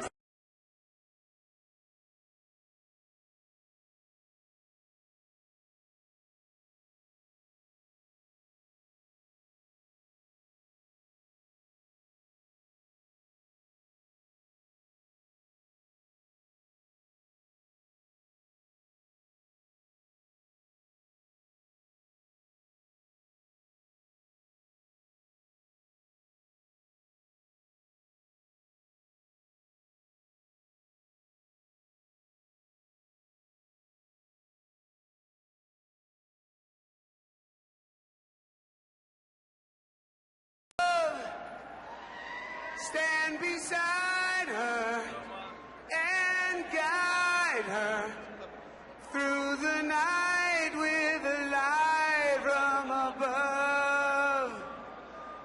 From the mountains to the prairies to the ocean, white with love. God bless America, my home, sweet home. God bless America, my home, sweet home.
Everywhere. Get over 100 live out-of-market games per week in HD quality where available on your computer. Visit MLB.tv for details. Joe Girardi, Yankee manager, Terry Francona, skipper of the Red Sox, and we're having a wild one again, as so often happens when the Red Sox and Yankees have at it. Here's another newcomer to the Yankees, Chan-Ho Park. Veteran right-hander, 36 years old, from South Korea. And he introduces himself to Marco Scutaro with a pitch that was headed right toward the bill of his batting helmet. 1 ball and no strikes. Chan-Ho Park, longtime member of the Dodgers. Last year was with the Phillies. Went to the World Series with the Phils and started the year as a starting pitcher. Made 7 starts and then was moved to the bullpen. He had a lot of success in the pen for them and the year before with the Dodgers. And now working out of the bullpen with the Yankees. They didn't sign him until just before the start of the exhibition schedule in the Grapefruit League. February the 28th is when Park was picked up by the Yanks. 2-0. Scudero just trying to get the Red Sox going here with Jacoby Ellsbury and Dustin Pedroia to follow. It's now 3-0. And one thing is for sure, whether it's opening day, October, November, if you're going to come from behind against the Yankees, you better do it early, before Mariano gets up in the bullpen. The great Rivera, about the best there's ever been. I don't know who's been better, all things put together, than Mariano Rivera at closing out a game time after time. And he seems to be getting old, and at the same time he seems to not be getting old. 44 out of 46 last year. Saved 5 out of 9 games in the postseason for him. He's the all-time save leader in the postseason, I think, with 39. He had 5 saves without blowing a save in the postseason. Yeah. 3-2 the count to Scudero. Up the middle and past Cano. Base hit. Scudero 2 for 3. Good hitting there. The count went to 3-2, and he just kind of rolled a curveball up there. And Scudero doing a good job going back through the middle, gets a base hit. John, I was going to wait until we had our full audience as we take a look at this little breaking ball up the middle. I was going to wait till we had our full audience because it's not on in New York and Boston, but I wanted to congratulate you for winning the Ford C. Frick Award and the Hall of Fame, and looking forward to seeing you at Cooperstown this year. Well, I appreciate it, Joe. And I'll just have to do it again next week when we have our can do it every week audience. until he gets it. Yeah. Okay. But congratulations, and well deserved, and it'll be fabulous. I'm telling you, when you get there to mingle with all those legendary voices and all the legendary players, it's quite a spectacle up there. Well, when they called me to tell me I'd won the award, I immediately thought, what were they thinking? And then immediately blurted out, I accept. in case maybe they were thinking of changing their mind. Yeah, so, no. Well, I appreciate it. Yeah. And Joe Morgan, of course, a genuine Hall of Famer who did it on the field, and Oral Hershiser, who pitched like a Hall of Famer and was one of the best of his time, over 200 wins, and an MVP of the World Series, 2 times an MVP of the League Championship Series, and a Cy Young winner as well. It's almost better not to be in the Hall of Fame. You get a longer resume, longer introduction. I love this. Joe, he's in the Hall of Fame. Yeah, he's in the Hall of Fame. Now, Oral. You know, that week, John and you and Joe will be gone. It's a one-man booth. Oh. It's going to be really good. I tell you what, the responsibilities they give a rookie. That's it for Ellsbury, and it has not been a night to remember for the Red Sox leadoff man. He's now 0 for 4, and twice has been called out on strikes. So 1 out, Scudero still at first. Here comes Pedroia, who is 0 for 2 with a walk. 7-5. The Yankees leading the Red Sox here in the 7th inning. Of course, when you do this job, it's already almost like you get rewarded every night you come into the booth. They pay you. You get to enjoy a big league ball game. Tomorrow, Joe, you and I are going to Houston. We're going to go see Lincecum and Oswald, 2 outstanding right-handers. Well, it's the same way as a player, John. I know Oral will tell you the greatest moments we have are when you're on the field doing our thing. So I can understand how you feel about broadcasting the same way. I always tell people I have the second best job in the world. The only job better is playing. You know, if I could still play, I'd rather play, but this is a good job as well. Lincecum, who won his 2nd consecutive Cy Young Award last year, in his 2nd full season in the big leagues, he's the only one ever to do that. And he's up against Oswald. Oswald had some injury problems last year, and he had some minor ailments this spring. Had to have a shot just a few days ago, and was in doubt about being the opening day starter, but then he got the clearance from the doctors. They'll go head to head. They've had some great matchups over the years already. 7 o'clock Eastern tomorrow. Pedroia down the line in left field. Way back there into the corner. It's tied up. Goodbye, Dustin Pedroia.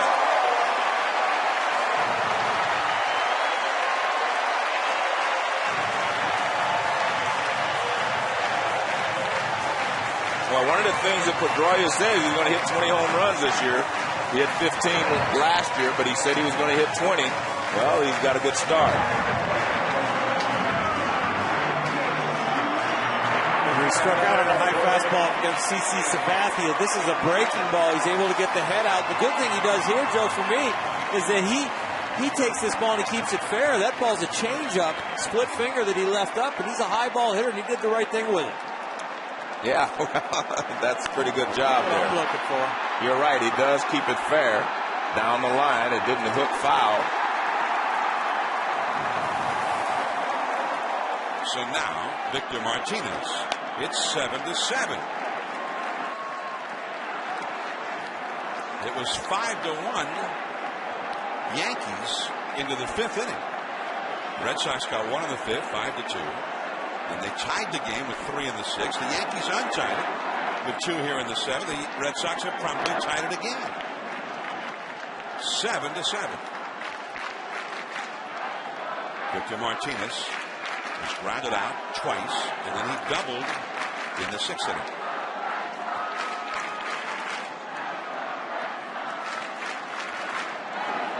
Martinez, a switch hitter now. Of course, batting left-handed. And he curves him. Ooh, what was that one? That looked pretty good. John and Joe, this is what we worried about with the Red Sox. We see Russell Marte down there in the bullpen warming up, but could they slug with the Yankees with the new roster moves and with the potential in the offense? Could they slug with him? Dustin Pedroia popping one out of here. And the slider in under the hands, pulled foul by Victor Martinez. 2 balls, 2 strikes. Martinez, the third place hitter. Youkilis, the cleanup man, on deck. But Dustin Pedroia doesn't look like he would hit that many home runs, but he got a lot of pop. 17 his MVP year, 15 last year. Makes the prediction he wants to hit 20 this year. Same guy dove into first base and wanted to take Angel Hernandez's head off after he called him out.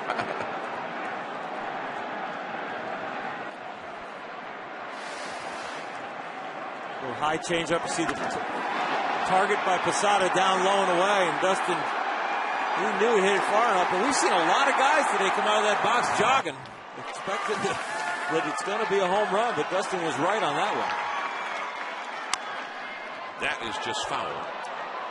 Past the bag at first and down the right field line. 2-2 to Victor Martinez.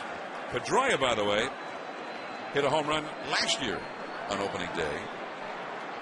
So it's becoming an opening day tradition for Pedroia. Trot Nixon was the last Red Sox to homer in consecutive opening days. 8 years ago was the second time he did it.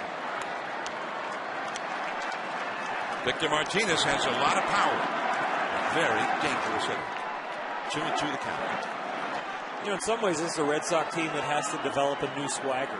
You know, from 2000 to 2009, they win a couple World Championships. They have that Red Sox, you know, that is just kind of coming in that they can compete and take the Yankees down. And last year, they get swept by the Angels. And they turn over the roster, and people wonder, is it going to be pitching or defense? Is David Ortiz going to respond to a slump of early last year? Is he going to be the same bopper? Is Mark Cameron going to have some offense? Is Scudero going to have some offense at short? Is Beltre going to hit enough at third? And Pedroia comes through, but there's those 2000 to 2009 championships right there. 3-2 the count to Victor Martinez. Right to Cano, but off his glove. He recovers and still gets him. 2 down. And Damaso Marte in the bullpen, the left-handers we saw. Big Poppy coming out on deck. So one way or the other, Youkilis is likely, as you see Marte there, Youkilis likely the final hitter for Chan-Ho Park. 7-7 in the 7th inning. And out of play. Youkilis has hit a double off the left field wall and scored a run. Popped up to short. And then he hit a 2-run triple in the 6th inning to fuel their big, furious comeback. That made it 5-4, and a little bit later he scored to tie it up. Left center field. Gardner and Granderson looking up. Off the wall. A double for Euclid.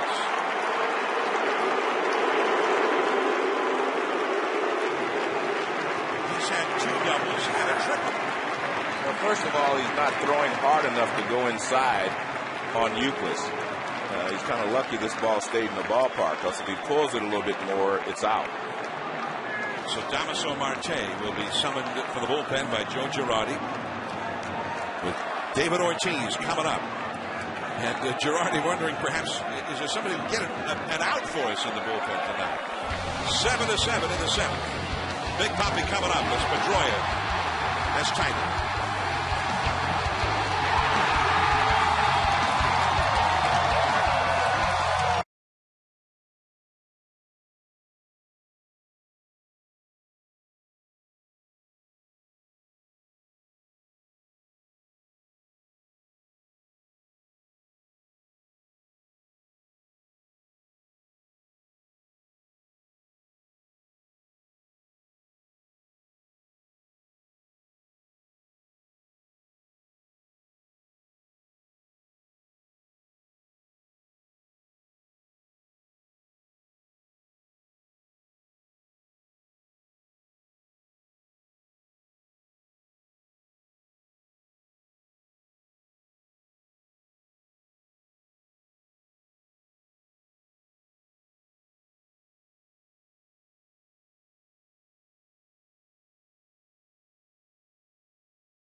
Is presented by Dick's Sporting Goods. Every season starts at Dick's. And in part by State Farm. Find an agent or get a quote at statefarm.com. Oh, I thought it was the high. It's opening night baseball from Boston. I'm John Miller with Joe Morgan, Oral Hershiser. Here we go. Red Sox, Yankees. Another year of battles. Another year of excitement. And it's quite a wild night here. Red Sox at one time trailing 5-1. Then here in the 7th, they were down 7-5. Pedroia's homer has tied it. And Damaso Marte comes in to face David Ortiz with the possible go-ahead run at second base in the person of Kevin Euclid. Ortiz is 0 for 3 tonight, and he's only 2 for 14 lifetime against Marte. Marte's numbers terrible last year, mostly when he was injured, but he was excellent in the postseason, helping the Yankees win the World Series. Back to the backstop on the first pitch.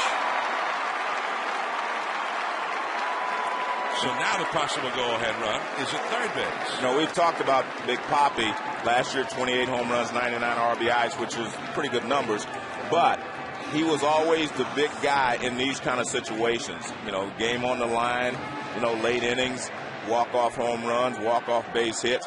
These were the kind of situations that he excelled in, and that's what they need him to do again this year.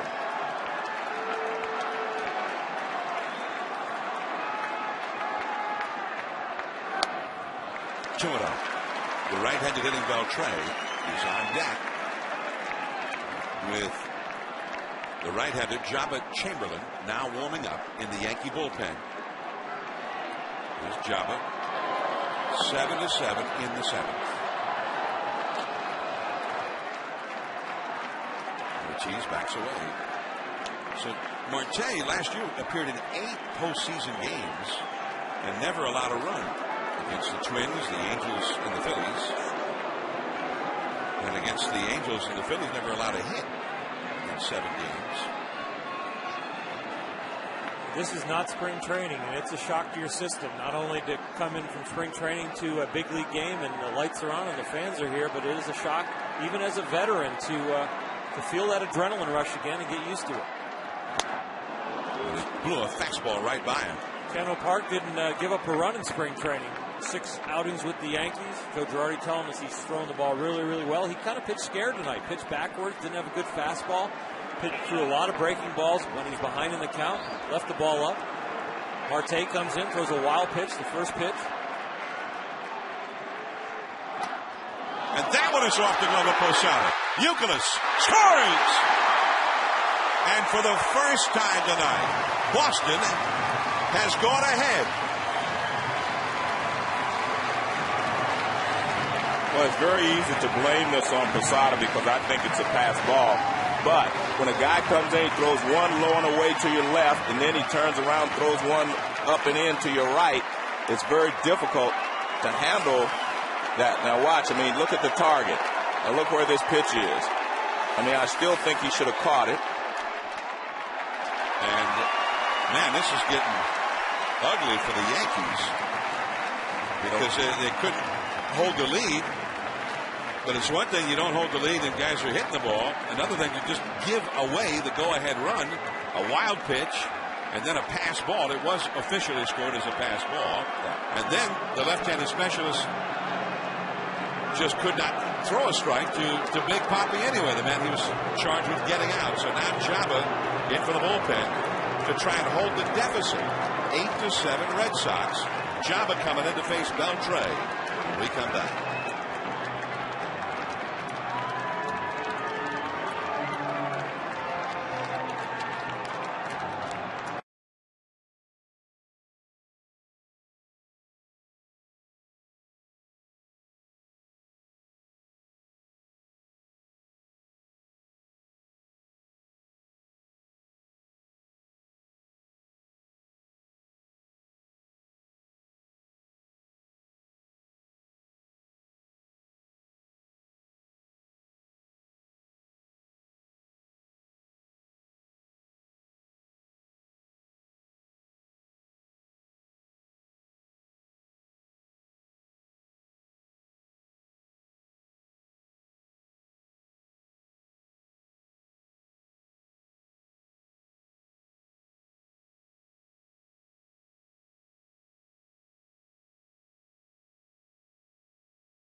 Opening night from Fenway Park, and what a night it has been. Red Sox 8, Yankees 7. The Red Sox, who trailed 5-1 in the 5th inning, 5-2 in the 6th inning, only to tie it up, and then fell behind again, 7-5 here in the 7th, and now with their second consecutive 3-run rally, for the first time on the night they have tied, or they have gone ahead in the game, and there's Jabba Chamberlain to try and get somebody out here with David Ortiz at first and Adrian Beltre coming up. Well, I just got a note from Peter Pasquarelli, and he said, we came here expecting pitching and defense. Beltre has knocked in 2 runs in his first game as a member of the Red Sox, and that has long been the Achilles heel of Beltre, that good slider down and away.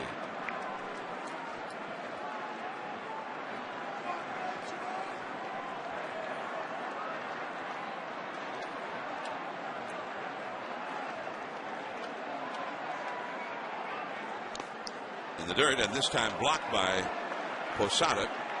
1 ball and 1 strike. The Red Sox newcomers, Beltre, we mentioned his 2 RBIs, Cameron, Scudero, the 3 of them have combined to go 4 for 7 with 2 RBIs and a run scoring. Well, they brought him here for the defense and better range and athleticism in the 3 positions at third, short, and center field. And right now, the bats are there also.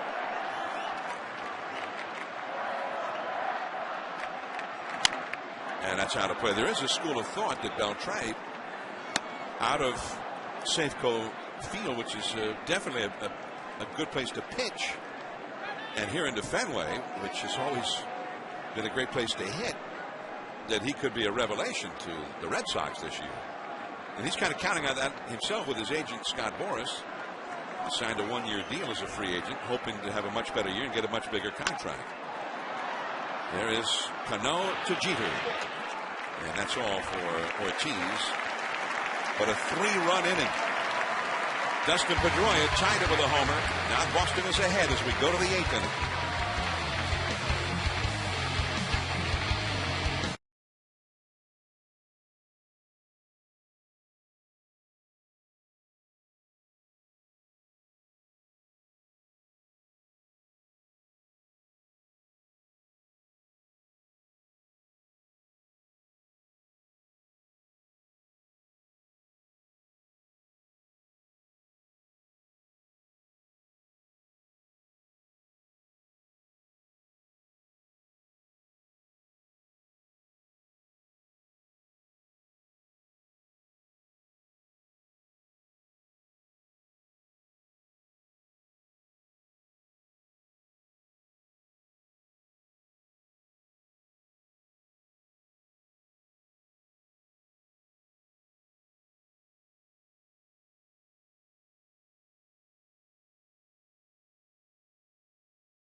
Finally ahead, but it's not a euphoric situation by any means, because they've had a hard time getting anybody out on the Yankee side as well. Jeter's coming up second in this inning, and here is Daniel Bard, the 24-year-old right-hander that is looked upon as the setup man in front of Papelbon for this season. And he throws hard. A fastball in there for a called strike. I don't know what our radar gun got that one at, but the Fenway radar gun said 96 miles an hour. Now, Bard had some success last year, a lot of strikeouts, but not so much success against the Yankees. The Yankees hit home runs against him just about every time they faced him.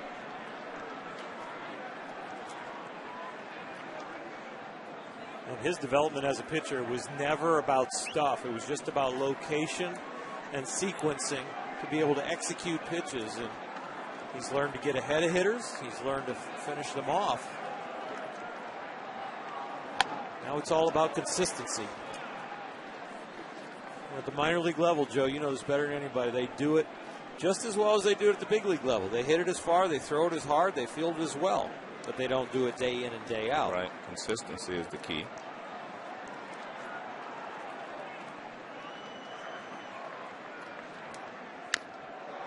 Just got a piece of that one at 98 miles per hour.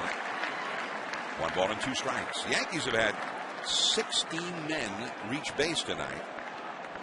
You touched upon earlier in the telecast what Joe Girardi had passed on to you about losing Damon and Matsui, but they feel like the depth of their lineup from 1 through 9 will help make up for that.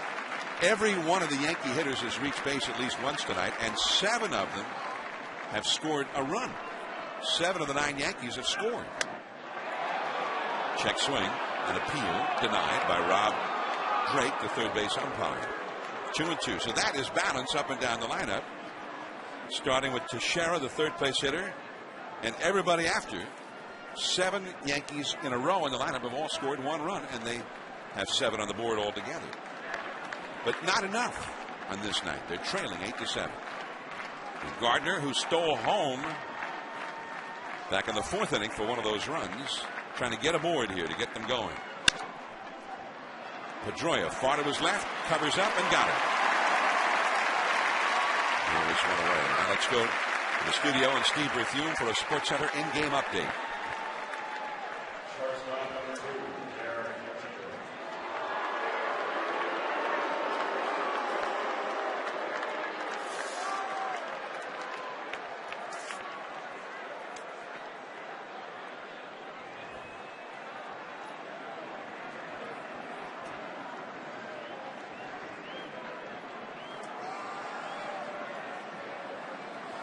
Okay, Steve, and here we go with one out. Derek Jeter has had 2 hits in this game.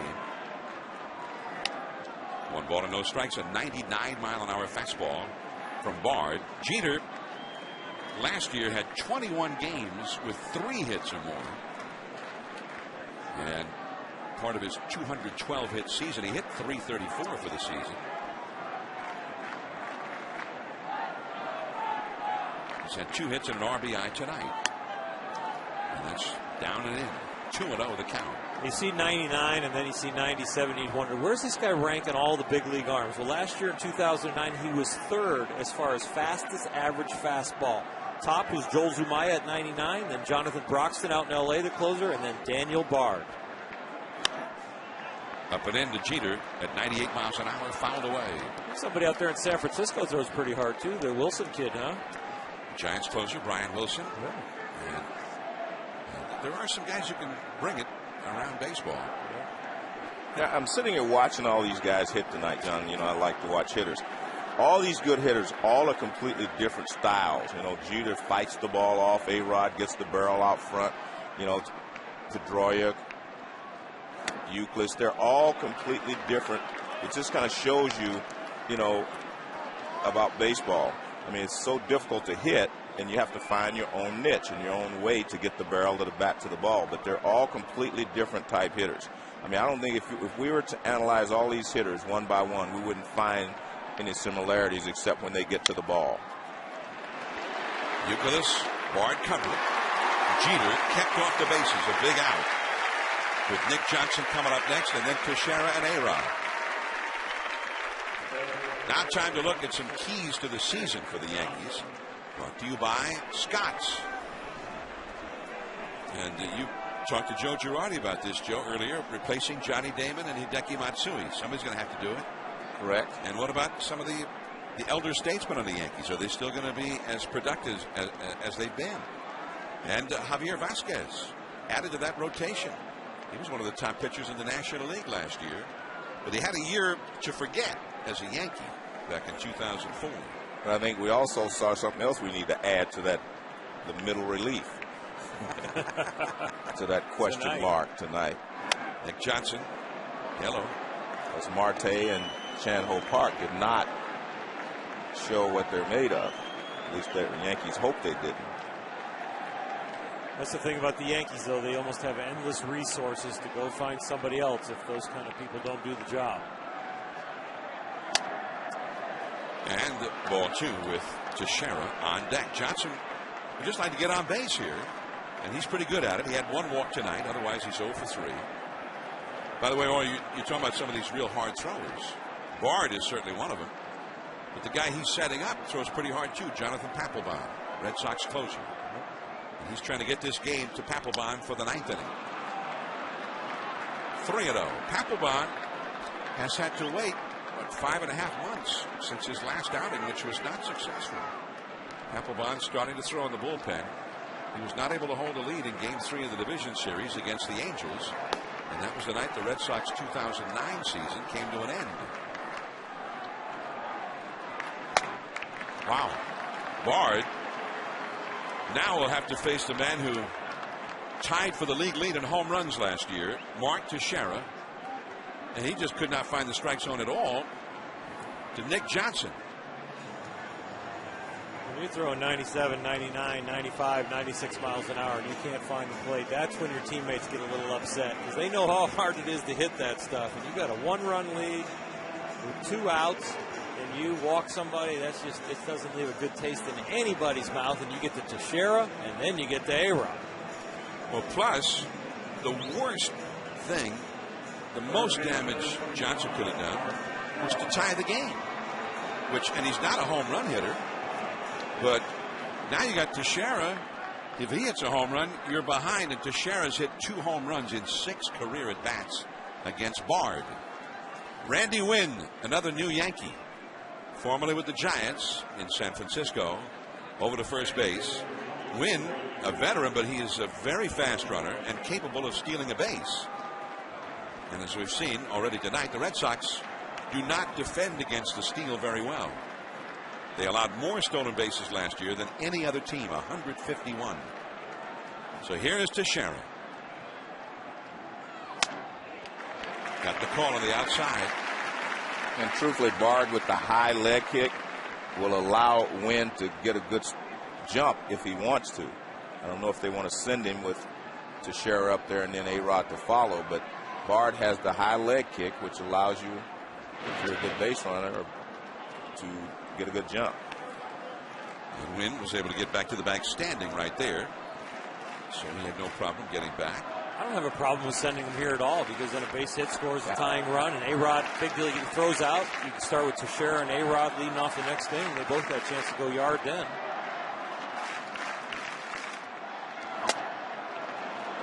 One ball, one strike to Mark Teixeira, who tonight is 0 for 3 with a walk. His walk came in the 7th inning.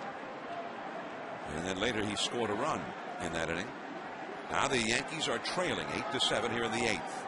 151 steals allowed last year, and they caught only 13%, about 1 out of every 8 steal attempts against them. They actually got the man. And that is the inning. Pedroia to Scudero.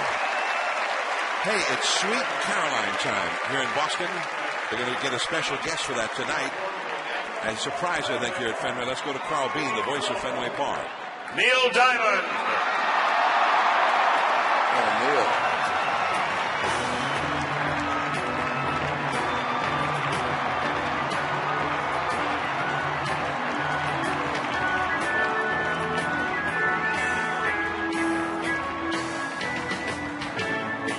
Where it began, I can't begin to know it. But then I know that it's growing strong. Wasn't the spring?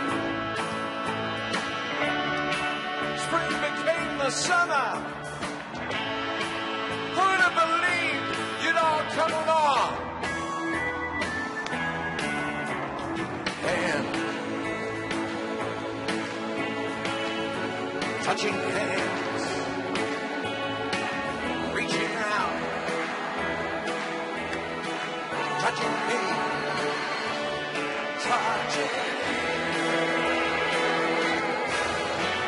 Sweet Caroline, the times never seem so good.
Jabba Chamberlain trying to hold the deficit here, down by a run. The Yankees trail 8-7, and he throws a called strike to J.D. Drew, the 7th place hitter for Boston. Mike Cameron and Marco Scutaro will follow. Red Sox would be wise to score some more if they can do it against this right-hander, because even though Papelbon has been so good as the closer, Papelbon will have to run the gauntlet. He'll come in to face Alex Rodriguez, Robinson Cano, and Jorge Posada. So an extra run, I'm sure, would be appreciated. Insurance runs are always good. J.D. Drew has struck out, singled, and scored a run, and grounded out to first. He is 1 for 3. This is an unlikely score, I'm sure, even if you're part of Red Sox Nation. When their ball club was down to C.C. Sabathia, 5-1 in the 5th, 5-2 in the 6th. But Sabathia did not survive the 6th inning. He went 5 1/3, charged with 5 runs and 6 hits. A-Rod. 1 away. Now Cameron will come up. You know what I've noticed, John, is a different makeup for Jabba Chamberlain as a reliever compared to the starter and the whole development process. The breaths are in a shorter, quicker cadence. You know, he just looks more urgent about everything he does. Even the way he licks his fingers there on the mound and then staring in. There's just an intensity about him that really tells you that he might thrive again in this role. He had a terrible spring training. Like 10 innings pitched, 13 hits, 9 walks. Just really wasn't getting anybody out. But there's an urgency about him, everything with his mannerisms and his body language. Well, even Derek Jeter, who never really ever says anything that even close to being controversial, said that he was happy to see Jabba back in the bullpen because he thought that's the best spot for him. He thinks he will thrive in that role. Well, they move a starter into the bullpen. They say, well, his velocity is going to play up. And Derek knows that, and he sees his players. We watched Phil Hughes move from the rotation, a failed starter at the time, to the bullpen and just turn out to be another type of pitcher. Throw harder, more intense breaking ball. And Jabba's arm played down as a starter, and maybe it'll play back up as a reliever. Well, the only problem is, like you said, he had a poor spring training. When I talked to Girardi, it wasn't etched in stone that he's going to be the 8th inning guy right now. He's not sure, because of his poor spring. But I'm like you. I'm betting that he will become the 8th inning guy again. Cameron pulls it foul. 2 balls, 2 strikes. Well, Girardi said before the game that at the start he's just going to go by matchups in terms of who's going to be brought in what situation.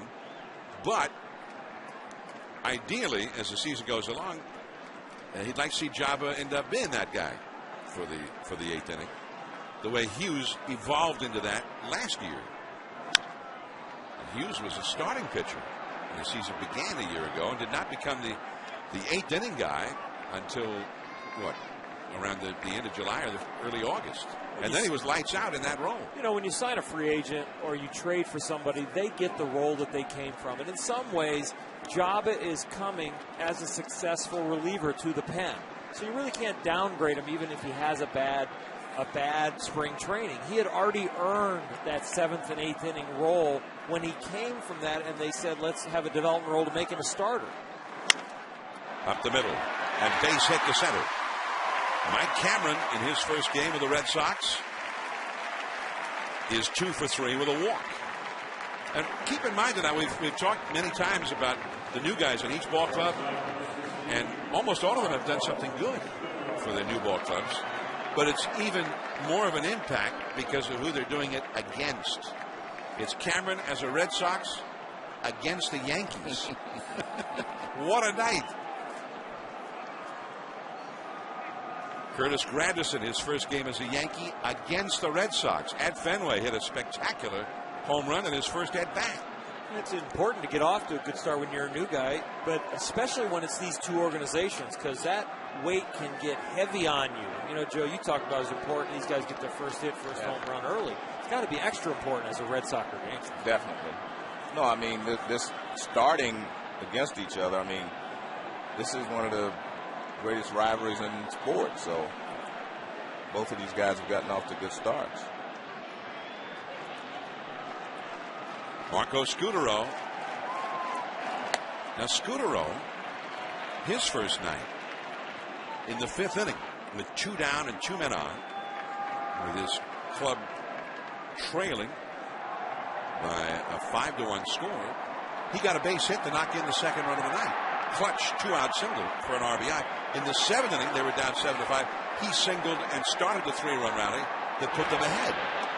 So Scutaro, hitting 9th in the order, has also had quite a first game against the Yankees. A lot was said about Scutaro coming in, and another change, another shortstop for Dustin Pedroia to work with. He's had a parade of shortstops over there in his time here with the Red Sox.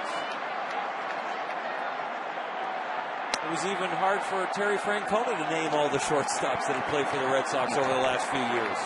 Somebody asked him that, and he said, well, let's see. Nomar, Orlando Cabrera, Edgar Renteria, Julio Lugo, Alex Gonzalez, Alex Cora, Jed Lowry, Nick Green, and I may have left out about 10 or 12 guys. That's a lot of shortstops in a short time. Velasquez. What would that be like, Joe, to play for all those shortstops? Depends on how good they are. Slided too low. I remember Roberto Alomar was playing second with Cal Ripken. You know, Ripken playing. Those two guys are pretty good, so it usually can work out. Well, you know, I was there doing the Baltimore games at that time. It looked like a dream matchup. And it never really went that fluidly between the two. Well, the only thing I would say is that I've always talked about it. You need to have the same quickness or the same rhythm. And they say that's one of the best things about Scutaro is that everything he does is so consistent. It's like coming out of a machine. His feeds to Pedroia. Pedroia says, this is where I want it on the double play. This is where I want it on the flip. This is the speed I'm expecting. And he can do it over and over and over again the same way for him. It's got to be comfortable when your back's to the runner, how to have a shortstop that feeds you the same way. Well, you force him to feed you the right way. What, do you throw it back if he doesn't? No, you just make sure that you, hey, as they say, when his turn comes. Oh, you're going to give him one of those high No, but I think it's just hard work, and, you know, guys that are willing to work can learn to play together. Dustin Pedroia. And Scutaro. Everything's going fairly well for them tonight. They asked Scutaro in spring training what it was like to work with Dustin. He said, well, you've got to learn to listen because he likes to talk. Marco Scutaro, he's been with 5 different teams in most of his career. A utility man. Everybody always seemed to look at him as a utility man, a valuable utility man. But suddenly, he started hitting with more authority, became an everyday player in Toronto. And he was a coveted free agent this past offseason. There goes Cameron, and that is ball 4. Scutaro reaches for the 3rd straight time. And we go to the top of the order for Jacoby Ellsbury. We were talking about Jonathan Papelbon. He's getting ready in the bullpen for the 9th inning. He was 1 strike away from victory 3 separate times in the 3rd game of the division series against the Angels. And he had been spotless in his postseason career. But then, with 2 outs in the 9th, a 3-run inning. And the last 2 runs, Vladimir Guerrero spelled the end of the Red Sox in 2009.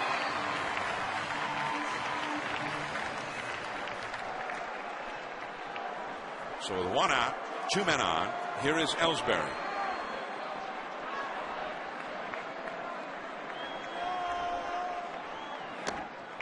And that is in the dirt. Ellsbury has not had a hit in this game. He is the only Red Sox player not to have reached base. Each team has had 11 hits overall.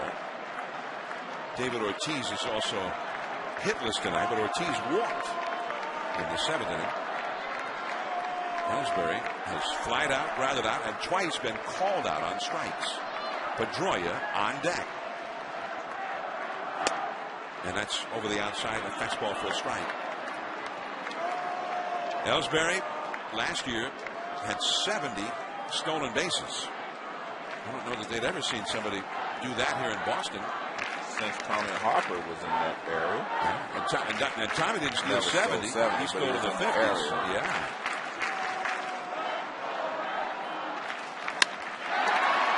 Granderson. Cameron tags at second. Starts to third, and now Granderson throws in behind him, and he dives back to the bag. And that's an 0 for 5 for Ellsbury. Wow, you shut down the Red Sox igniter at the top of the order. You keep him off the bases entirely, and Boston has scored 8 runs despite that. And they've only hit the 1 home run, and that was by Pedroia, so it's not the bombing Red Sox, but they're able to put the numbers together, get base hit, and manufacture a couple of runs. Big night for Youkilis. 2 doubles, a triple, 2 RBIs, 3 scored. Also, Adrian Beltre, 2 big RBIs, 2 hits and a walk for Scudero. And Pedroia, a walk and a 2-run homer. His homer tied the game in the 7th. Well, that was the Red Sox come from behind, but don't change the channel because these Yankees can come from behind too. Look at that off-speed pitch up and in, Joe. He keeps it fair and doesn't hook it foul and hits it high enough over that monster. The Yankees, the last 2 years, in 08, 49 come from behind wins, and 51 last year, both first in baseball the last 2 years. Base hit to right field. Swisher throwing home. Cameron, 9-7 Red Sox. Scudero to third. Well, another good job of hitting by Pedroia. High fastball out over the plate. He doesn't try to pull it. He just goes the other way and lines it to right field for a base hit. Now watch the pitch. Fastball away, and he just lines it to right field. Good job of hitting. And Cameron hustles around, 37 years old. He can still run young. So Swisher doesn't have the real right fielder's arm. But he caught it shallow. And he had the play him deep. And he had the momentum behind the throw. The ball was hit real hard. And Cameron runs pretty well for a 37-year-old guy. Or a 31-year-old guy. Think about Pedroia, what he did. Up and in off-speed pitch from Chan Ho. He hits it to left field for a home run. Now he gets a fastball a little up and away from Jabba. Hits it to right. That's a complete player. Every Yankee reliever, and there have been 4 of them, Robertson, Park, Marte, and now Chamberlain, have been touched up one way or the other. Robertson came in for Sabathia, promptly allowed a hit and a run to Sabathia's record. Park gave up 3 runs in 2/3 of an inning. Marte gave away the last of those with a wild pitch plus a pass ball that was poorly thrown and lost by Posada. Now here is Jabba Chamberlain, and he has given up a run to his own record. And Victor Martinez is trying to make it more. And they just gave Posada the sign to watch, at third base in case they try a double steal. Pedroia at first, Scudero at third. It was here last year. Jacoby Ellsbury, we talked about his 70 steals a year ago on Sunday Night Baseball on ESPN. Jacoby Ellsbury with a straight steal of home against Andy Pettit with Posada catching. Not a double steal, just a straight out steal. That's the Yankee bullpen total. 4 runs, 6 hits allowed in 2 1/3 innings with a wild pitch, plus a run allowed to the starting pitcher's record. CC Sabathia on top of that. Changeup missed badly. 2-2. Tell you that run that they just drove in, Alex Rodriguez leading off the inning is swinging the bat good. He's already hit a ball here tonight that was a double off the Green Monster that would have been a home run in almost any other ballpark. And he would have loved to have a shot just as a solo shot to lead off the inning to tie this thing up, but now he's just got to get on base. And a bit of relief for Papelbon. On Sunday Night Baseball a couple of years ago we were here, and Alex Rodriguez beat Papelbon with a 9th inning home run. Well, I just saw Posada go out and stand in front of the plate. They changed the signal on what they're going to do, whether they're going to throw through or not if the guy does break for second base.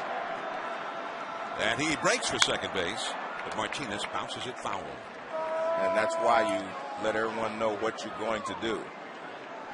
If you're going to throw through, or if you're going to throw to third, or you can throw to first. A lot of throw to the pitcher. Everybody has it, you see? And that's what Posada's trying to get straight so they won't make the same mistake that the Red Sox made when Jeter took off from first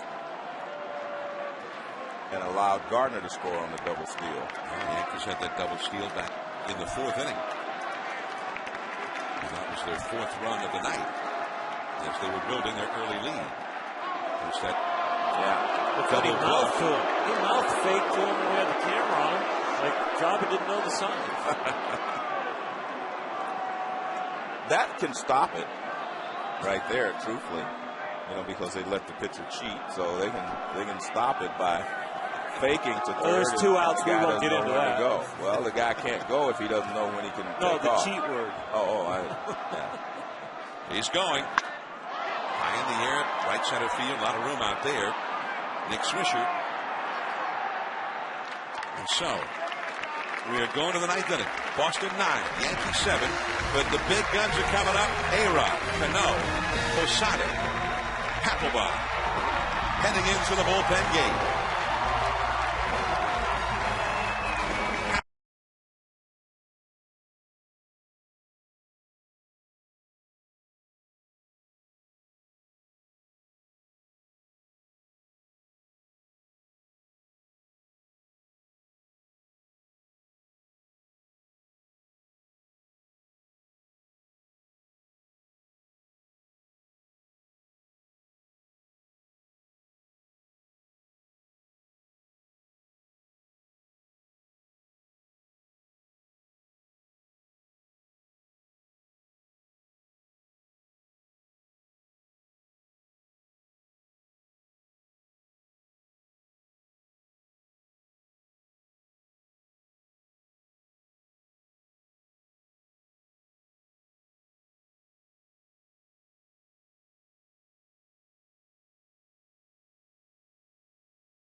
Dropkick Murphys with their song, which is beloved here in Red Sox Nation.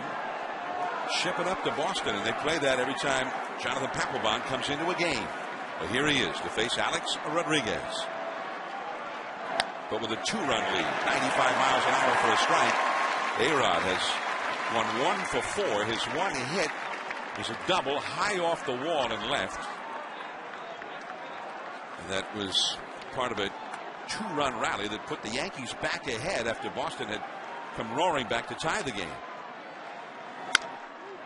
That is Beltre. 1 away.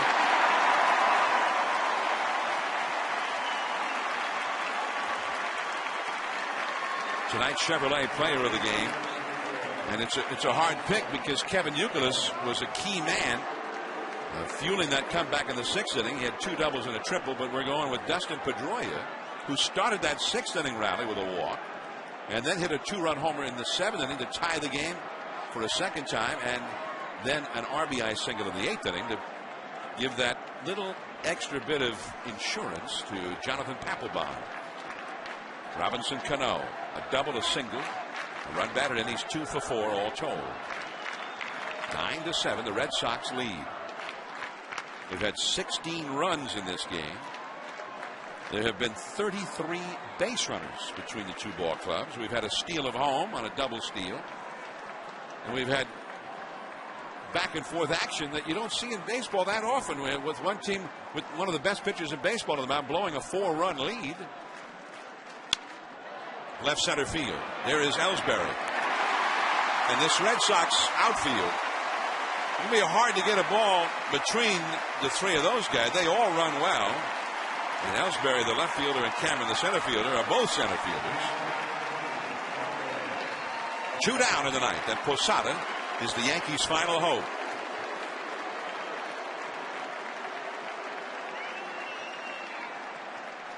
The Red Sox plan of stronger defense, stronger pitching, preventing runs, maybe needs a little work, but the offense looks fine. Yeah.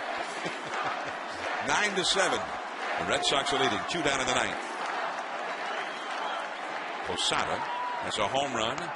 His home run in the 2nd inning was the first hit of this 2010 Major League season.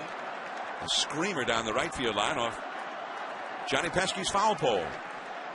And he also had an RBI single in the 7th inning. The Yankees have not scored since, however.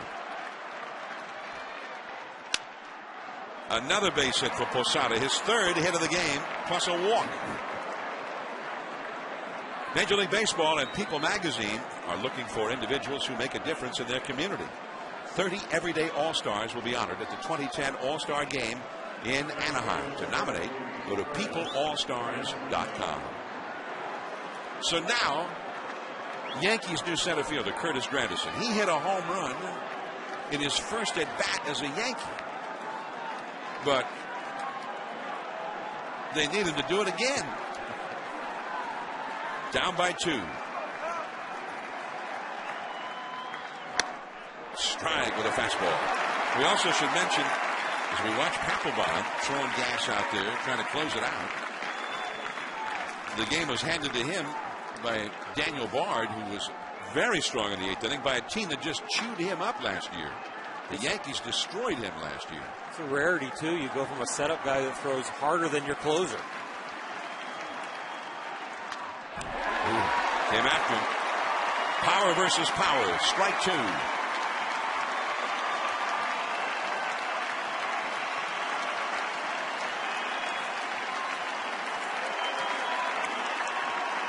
If he gives him anything to pull, it's going to be a breaking ball in the dirt that he can't reach. Other than that, it's going to be climb the ladder or keep the ball away from him. You don't want to give him anything to be able to drop a little head. I always fear that slow breaking ball here to a left-hand hitter drop the head with a 2-1. Well, I don't think he'll go soft. I think he's got to go hard, maybe hard, high and away even. They want it high and in. Whoa. That was close. They tried to go up and in and get the call. But it was kind of interesting because Martinez, you see there's just off the plate inside, according to K-Zone. Yeah, by what? About 1/8 of an inch. Well, Martinez kind of moved the umpire over Joe West to let him know he was coming inside. 1-2. There goes Posada. And he went with the splitter. Beltre. And the Red Sox beat the Yankees on opening night 2010.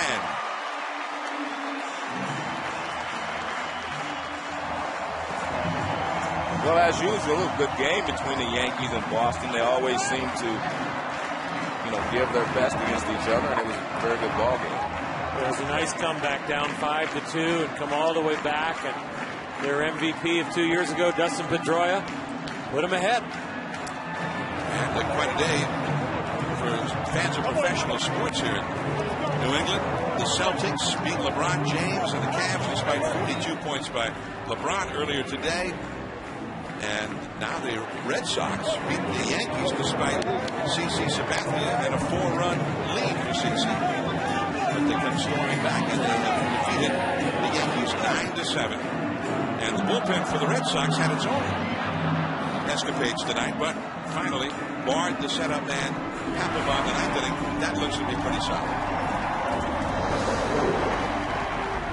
Opening day tomorrow, 5 games on the ESPN family of networks. Now, coming up on ESPN, it's NBA Fast Break. This has been a presentation of ESPN, the worldwide leader in sports. With Joe Morgan, Oral Hershiser, and our entire crew, this is John Miller. Thanks for tuning in. We hope you enjoyed it. This has been opening night from Fenway Park. Now, here's NBA Fast Break.